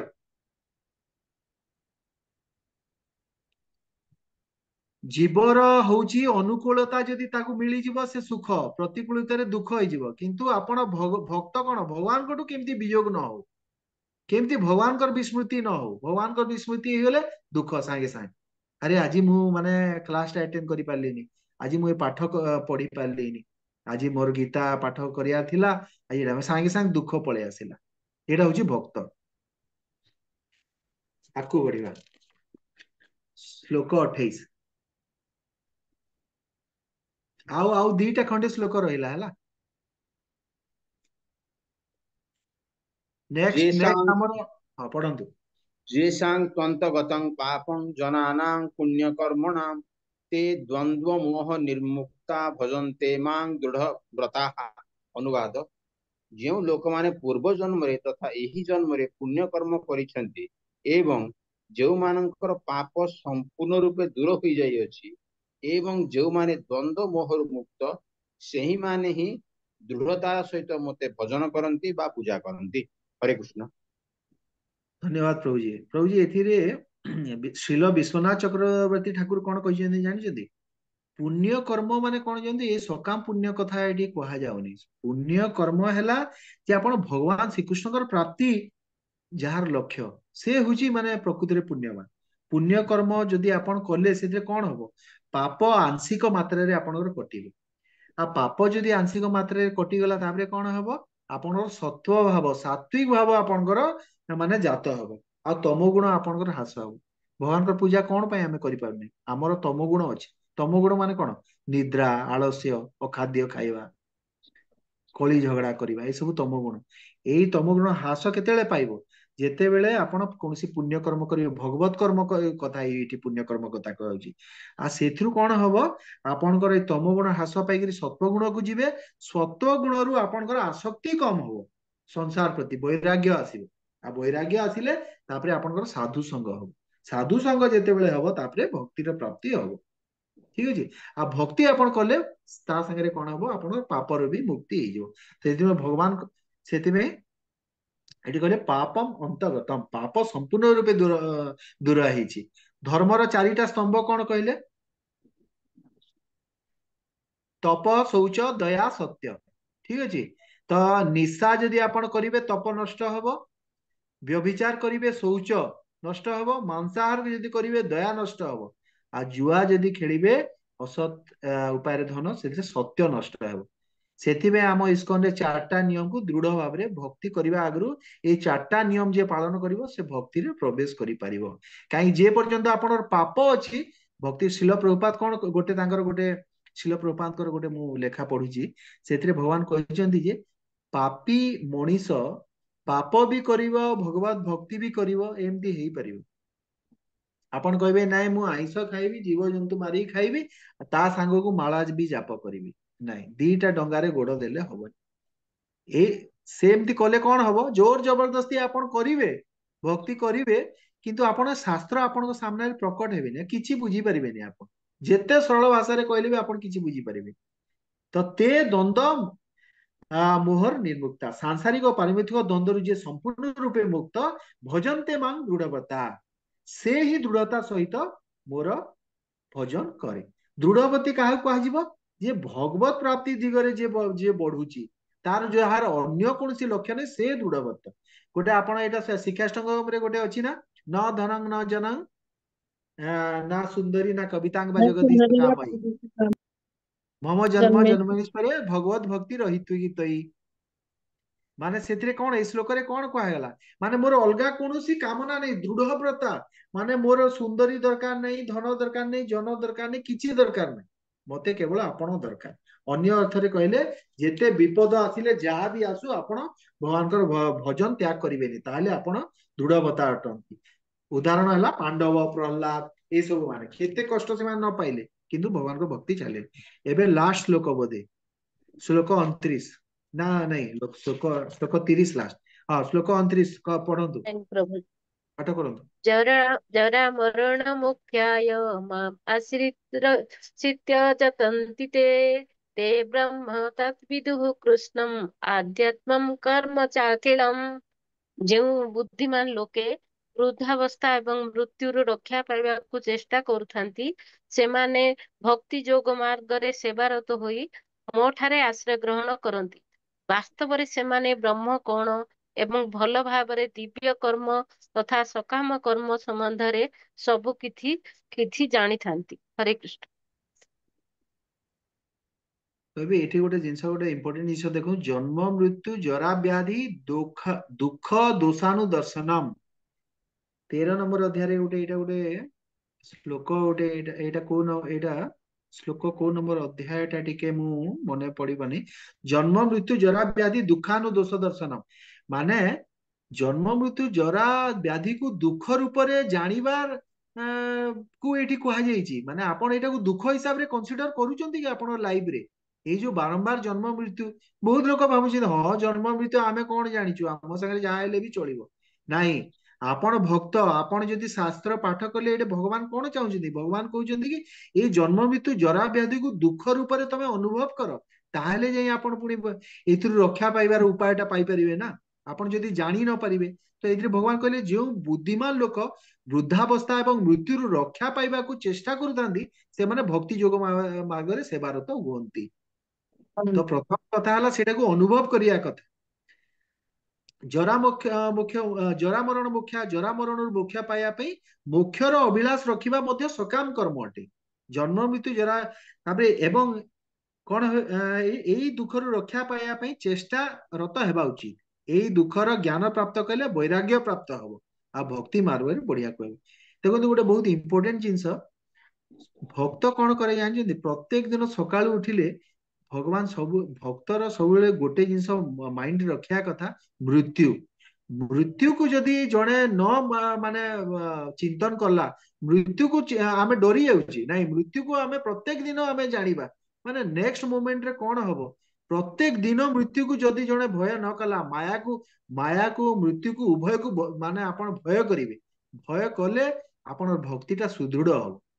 ଆମେ ତ ବଢିଆ ବଞ୍ଚୁଛେ, ଖାଇ ପିଇକିରି ବଞ୍ଚୁଛେ। ନାଇଁ, କେତେବେଳେ କଣ ହବ? ଏବେ ସାଙ୍ଗେ ସାଙ୍ଗେ ଯୋଉ ଆମର ପ୍ଲେନ କ୍ରାଶ ହେଇଗଲା, 272 ଲୋକ ମରିଗଲେ, କଣ ହେଲା କହିଲେ? ଏତେ ସେମାନେ ଏତେ କିଏ କଣ, କିଏ ବଡ ଡକ୍ଟର, କିଏ କଣ ଧନୀ ଲୋକ, ଗୋଟେ ସେକେଣ୍ଡରେ ପଳେଇଲା। ଭକ୍ତି କରିପାରିଲେ କି ଅମୂଲ୍ୟ ଜନ୍ମ? ନେକ୍ସଟ ଆଉ କେବେ ନା, ଜନ୍ମ ପାଇବେ ସେମାନେ? ଲାଭଟା କିଛି ଠିକ ହେଲା କି? କିନ୍ତୁ ପ୍ରତ୍ୟେକ ଦିନ ନା। ମୃତ୍ୟୁର ଭୟ ହେବା କଥା, ତାହେଲେ ଆମେ ଆମେ ଭକ୍ତି କରିପାରିବା। ତ ଏବେ ଏଥିରେ ନେକ୍ସଟ ଯିବା, ଦେଖନ୍ତୁ, ତେ ତତ୍ ବ୍ରହ୍ମ ବିଦୁ, ସେମାନେ ବ୍ରହ୍ମକୁ ଜାଣି ଯାଆନ୍ତି। ଲେଖା ହେଇଛି ତେ ବ୍ରହ୍ମ ତଦ୍ବିଦୁ, ମାନେ ବ୍ରହ୍ମ ଦେଖନ୍ତୁ ଦି ପ୍ରକାର ଜାଣିବା, ଗୋଟେ ହଉଛି ଅହଂ ବ୍ରହ୍ମ, ଆଉ ଗୋଟେ ହଉଛି ତଦ୍ ବ୍ରହ୍ମ। ଅହଂ ବ୍ରହ୍ମ କଣ? ମାନେ ମାୟାବାଦୀ ମାନେ ଅହଂ ବ୍ରହ୍ମ ସ୍ୱାମୀ, ମାନେ ମୁଁ ବ୍ରହ୍ମ, ମୁଁ ହଉଛି ଭଗବାନ, ମାନେ ମୁଁ ହଉଛି ଭଗବାନ, ଏ ମାନେ ସେଟା ମାୟାବାଦୀ ମାନେ ଭାବୁଛନ୍ତି। ତଦ୍ ବ୍ରହ୍ମ ମାନେ ପରମ ବ୍ରହ୍ମ ଭଗବାନଙ୍କୁ, ଆପଣ ତଦ୍ ବ୍ରହ୍ମ ମାନେ ପରମ ବ୍ରହ୍ମ ଭଗବାନ ଶ୍ରୀକୃଷ୍ଣ। ଯିଏ ଭକ୍ତ ସେ ଏଇଟା ଜାଣୁଛି। ତାପରେ କଣ କହିଲେ? ତତ୍କୃତ୍ସ୍ନମ୍ ଆଧ୍ୟାତ୍ମം ବିଦୁ, ମୁଁ ଏଇ ଶରୀର ନୁହେଁ, ମୁଁ ଆତ୍ମା ଅଟେ। ମୋର ସ୍ୱରୂପ ହେଲା ମୁଁ କୃଷ୍ଣଙ୍କର ଦାସ, ଜୀବର ସ୍ୱରୂପ ହେ କୃଷ୍ଣ ନିତ୍ୟାଦାୟ। ଏହି ଜ୍ଞାନଟା ଆଧ୍ୟାତ୍ମ, ଏଇ ଜ୍ଞାନ ଗୋଟେ ମଣିଷ ଜାଣିବା କଥା। ତେ ଅଖିଳମ୍ କର୍ମ ଚ ବିଦୁ, ତାପରେ କହିଛନ୍ତି ସମ୍ପୂର୍ଣ୍ଣ କର୍ମକୁ ଜାଣିବା, ଅର୍ଥାତ ଭଗବାନଙ୍କର ସୃଷ୍ଟିର ରଚନା ଆଦି କର୍ମକୁ ମଧ୍ୟ ଜାଣିବା ଦରକାର। ଭଗବାନଙ୍କର ସବୁ କର୍ମ ବିଷୟରେ ଆପଣ ଏଇଟା ଭାଗବତମରେ ପାଠ କରିବେ, ଆପଣ ସେ ଜ୍ଞାନ ହେବେ। ଏଠାରେ ଭକ୍ତି କର୍ମ କଥା କୁହାଯାଉ ନାହିଁ। ଏଠାରେ ଭକ୍ତି ମାର୍ଗରେ ମାନେ ଏଇଟା କଣ କହ, ସାଂସାରିକ କର୍ମ ନାହିଁ, ଏଇଟା ଭକ୍ତି ମାର୍ଗରେ କରାଯାଉଥିବା ସମସ୍ତ କର୍ମକୁ ଜାଣି ଭକ୍ତ ଭଗବତ ପ୍ରାପ୍ତି ପାଇଁ ଯୋଉ ସାଧନ ଦରକାର ତାହା ଜାଣିଥାଏ। ସାଂସାରିକ କର୍ମ କଥା ଏଠି କୁହାଯାଉନି। ତଦ୍ ବ୍ରହ୍ମ ସାଧ୍ୟ, ଯାହାକୁ ପ୍ରାପ୍ତ କରିବାର ଅଛି। କୃତସ୍ୱମ୍ ଆଧ୍ୟାତ୍ମ, ମାନେ ସାଧକ, ମୁଁ ଆତ୍ମା ଅଟେ, ଶରୀର, ଏଇ ଆଧ୍ୟାତ୍ମିକ ଜ୍ଞାନ ପ୍ରାପ୍ତ ହେବା କଥା। ଆଉ ଅଖିଳମ୍ କର୍ମଚ, ମାନେ ସାଧନ ବିଧିକୁ ଜାଣିବା, କିପରି ସାଧ୍ୟକୁ ପ୍ରାପ୍ତ କରିବି। ଏଇ ତିନୋଟିର ଜ୍ଞାନ ଯେତେବେଳେ ହବ, ସେଇଟା ହଉଛି ସବୁଠୁ ବଡ ଜ୍ଞାନ। ଏଇ ଶ୍ଲୋକରେ ଭଗବାନ ସେଇଟା କହିଛନ୍ତି। ଏବେ ଆମେ ଲାଷ୍ଟ ଶ୍ଲୋକକୁ ଯିବା ଆଜିର, ଠିକ ଅଛି? ସେଇଟା ହଉଛି ଶ୍ଲୋକ 30, ପାଠ କରନ୍ତୁ। ଲୋକ 30। ଶ୍ଲୋକ ନମ୍ବର ହଁ 30। ପ୍ରଭୁ ହଁ ପଢି ହଁ, ପଢନ୍ତୁ ମାତାଜୀ, ପଢନ୍ତୁ। ହରେ କୃଷ୍ଣ ପ୍ରଭୁ, ଆପଣ ପଢନ୍ତୁ। ଆଜ୍ଞା। ସାଧିଭୂତାଦି ଲୋକ ଦୈବଂ 30। ହିଂସାଦି ପ୍ରୟାଣ କାଳେ ଅପି ଚ ମାଂ ତେ ଯୁକ୍ତ ଚେତସଃ। ଅନୁବାଦ, ଯେଉଁମାନେ ମୋତେ ରୂପେ ଜାଣନ୍ତି, ଭୌତିକ ପ୍ରକାଶର ନିୟନ୍ତ୍ରଣକାରୀ ରୂପେ ଜାଣନ୍ତି, ଯେଉଁମାନେ ମୋତେ ସମସ୍ତଙ୍କର ନିୟନ୍ତ୍ରଣ ରୂପେ ଜାଣନ୍ତି ଏବଂ ସମସ୍ତ ଯଜ୍ଞର ରକ୍ଷାକର୍ତ୍ତା ରୂପେ ଜାଣନ୍ତି, ସେଇମାନେ ହିଁ ଦୃଢ ମନରେ ମୋତେ ଜାଣନ୍ତି ଏବଂ ଏପରିକି ମୃତ୍ୟୁ ସମୟରେ ମଧ୍ୟ ମୋତେ ସେମାନେ ଜାଣିପାରନ୍ତି। ହରେ କୃଷ୍ଣ ପ୍ରଭୁ। ଏଥିରେ ଭଗବାନ କଣ ବୋଲି କହିଲେ? ଇଏ ମାନେ ଯେ ସାଧିଭୂତଂ ସାଧି ଦୈବଂ ଅସାଧି ଯଜ୍ଞଂ। ସାଧିଭୂତଂ ମାନେ କଣ? ସମ୍ପୂର୍ଣ୍ଣ ଭୌତିକ ସୃଷ୍ଟି।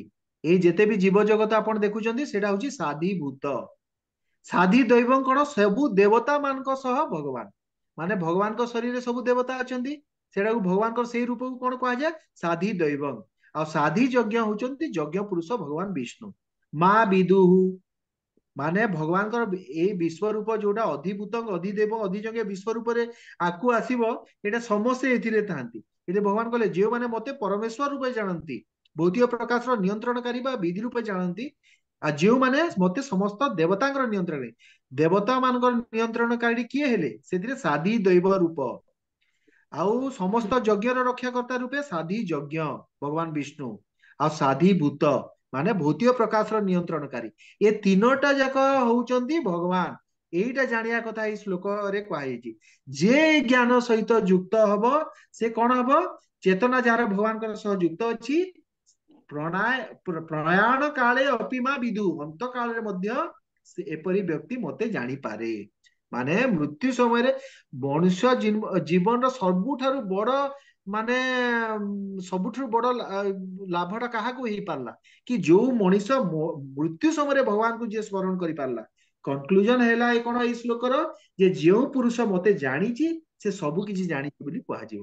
ଆଉ ଭଗବାନଙ୍କୁ ଯଦି ଜାଣିନାହାନ୍ତି ତାହେଲେ ଆପଣ କିଛି ବି ଜାଣିନାହାନ୍ତି। ଯିଏ ଭଗବାନଙ୍କ ଶରଣ ଗ୍ରହଣ କରିଛି ସେ ମୋର ସମଗ୍ର ରୂପକୁ ଜାଣିପାରିବ। ଭଗବାନ କହିଲେ ସେଥିପାଇଁ ମୋର ଆଶ୍ରୟ ଗ୍ରହଣ କରିଛି ସମ୍ପୂର୍ଣ୍ଣ ଭାବରେ ଯିଏ ମତେ ଜାଣିପାରୁଛି ସେ ହଉଛି ଭାଗ୍ୟବାନ ଲୋକ। ସାଧିଭୂତା ଦୈବଂ ମା ସାଧି ଯଜ୍ଞ ଚେବେ। ଏଇ ଯୋଉ ସାଧିଭୂତ ସାଧି ଦୈବ ସାଧି ଯଜ୍ଞ ବୁଝିପାରିଲେ ତ? ଦେବ ସବୁ ଦେବତା ମାନଙ୍କ ସହିତ ହେଲେ ସାଧି ଦୈବ। ସାଧିଭୂତ ମାନେ ସବୁ ଜୀବ ଜଗତ, ଭଗବାନଙ୍କର ମାନେ ଅଂଶରୁ ଯୋଉ ଜୀବ ଜଗତ ଆସିଛି।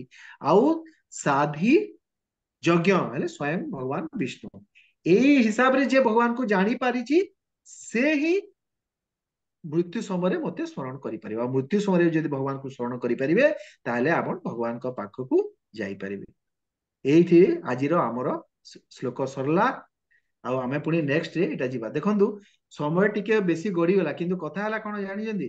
ଯଦି ଏଇଟାକୁ ଆମେ ଡିସ୍କସ ନ କରିକି ଆମେ ଯଦି ଖାଲି ଏମିତି ଶ୍ଲୋକ ପଢିବା, ଅନୁବାଦ ପଢିକି ପଳେଇ ଯିବା, ସେଇଟା ତ ସହଜ। କିନ୍ତୁ ମୁଁ ଚାହୁଁନି, ଯେହେତୁ ଆମେ ଗୋଟେ ଇମ୍ପୋର୍ଟାଣ୍ଟ ଗୋଟେ କୋର୍ସଟେ କରୁଛେ, ଆମେ ଯିବା ଦରକାର ପଡିଲେ ଗୋଟେ ଅଧେ ଦିନ ଆମେ ଏକ୍ସଟ୍ରା କ୍ଲାସ କରିବା, ଯଦି ଆପଣ ମାନଙ୍କୁ କିଛି ଅସୁବିଧା ନଥିବ। ଠିକ ଅଛି? ଏଇଟା କହିକିରି ଆମେ ଆଜିର ଏଇଟା ଏଇଟା ସରେଇବା। ମୁଁ ରହିଲି। ସମସ୍ତଙ୍କର ଚରଣରେ ମୋର ଦଣ୍ଡବତ ପ୍ରଣାମ। हरे ପୁଣି कृष्ण ଯଦି प्रभु କିଛି जी दंडवत प्रणाम। କିଛି ଯଦି वंडरफुल ଆପଣ सेशन प्रभु जी। हरे कृष्णा समस्त मोर प्रणाम। प्रभु जी आम गोटे हरे कृष्ण महामंत्र करवा। प्रभु जी एते सुंदर आम क्लास नेले भी नेबे धन्यवाद। समस्त गोटे थर हरे कृष्ण महामंत्र। हरे राम कृष्णा हरे हरे कृष्ण कृष्णा हरे हरे कृष्ण कृष्ण कृष्ण कृष्ण कृष्ण हरे हरे, कृष्ण हरे हरे राम हरे हरे हरे राम। राम हरे राम राम राम हरे हरे। ଆପଣ ମାନଙ୍କୁ ବି ବହୁତ ବହୁତ ଧନ୍ୟବାଦ ମାତାଜୀ। ଆପଣ ମାନେ ଦେଖନ୍ତୁ ଏତେ ଇଣ୍ଟରେଷ୍ଟ ସହିତ ଆପଣ ମାନେ ସବୁ ଶୁଣୁଛନ୍ତି, ସବୁ ଭକ୍ତ ପାର୍ଟିସିପେଟ କରୁଛନ୍ତି। ଆଉ ଦେଖନ୍ତୁ ଏଥିରେ ଆପଣ, ମୁଁ ଯାହା ଦେଖୁଛି ପ୍ରାୟ ଜିନିଷ ଆପଣ ସବୁ ଜାଣିଛନ୍ତି। ଆପଣ ମାନେ ସବୁ ଭଲ ସବୁ ଶୁଦ୍ଧ ଭକ୍ତ ମାନେ। ଏଇଟା କଣ ଯୋଉ ଗୋଟେ ଇଣ୍ଟରାକ୍ସନ ହଉଛି, ଆମେ ଯୋଉ ଏଇ ସବୁ କରୁଛେ, ମୁଁ କଣ ଗୋଟେ ଏକ୍ସଟ୍ରା ଜିନିଷ ଆପଣଙ୍କୁ ବତେଇବି ସେମିତି ନୁହଁ। ଶିଲ ପ୍ରଭୁପାଦ ହଉଛନ୍ତି ଆମର ମାନେ ପରମ ଗୁରୁ। ତାଙ୍କ ଜିନିଷ ଆମେ ପଢୁଛେ, ଆମେ ଡିସ୍କସ କରିକି ପରସ୍ପର, ଆପଣ କିଛି ସେୟାର କଲେ ମୁଁ କିଛି ସେୟାର କଲି, କ୍ଲାସ ଟା କେତେ ବଢିଆରେ ଆମର ହେଲା। ଆମେ ସେଥିପାଇଁ ଏଇ ହିସାବରେ ଯିବା। ଆମର 7 ସରିଲା, ନେକ୍ସଟ ଆମେ 8 କୁ ଯିବା। ଅଷ୍ଟମ ଅଧ୍ୟାୟ ଆମର ଆରମ୍ଭ ହେଇଯିବ। ଠିକ ଅଛି? ରହିବା ଏବେ। वंडरफुल सेशन प्रभु जी। ଧନ୍ୟବାଦ ଧନ୍ୟବାଦ ମାତାଜୀ, ଆପଣଙ୍କର ସବୁ ଆଶୀର୍ବାଦ। ପାଞ୍ଚ କୃପା ସିନ୍ଧୁଭ୍ୟ ଏବ च हरे कृष्ण।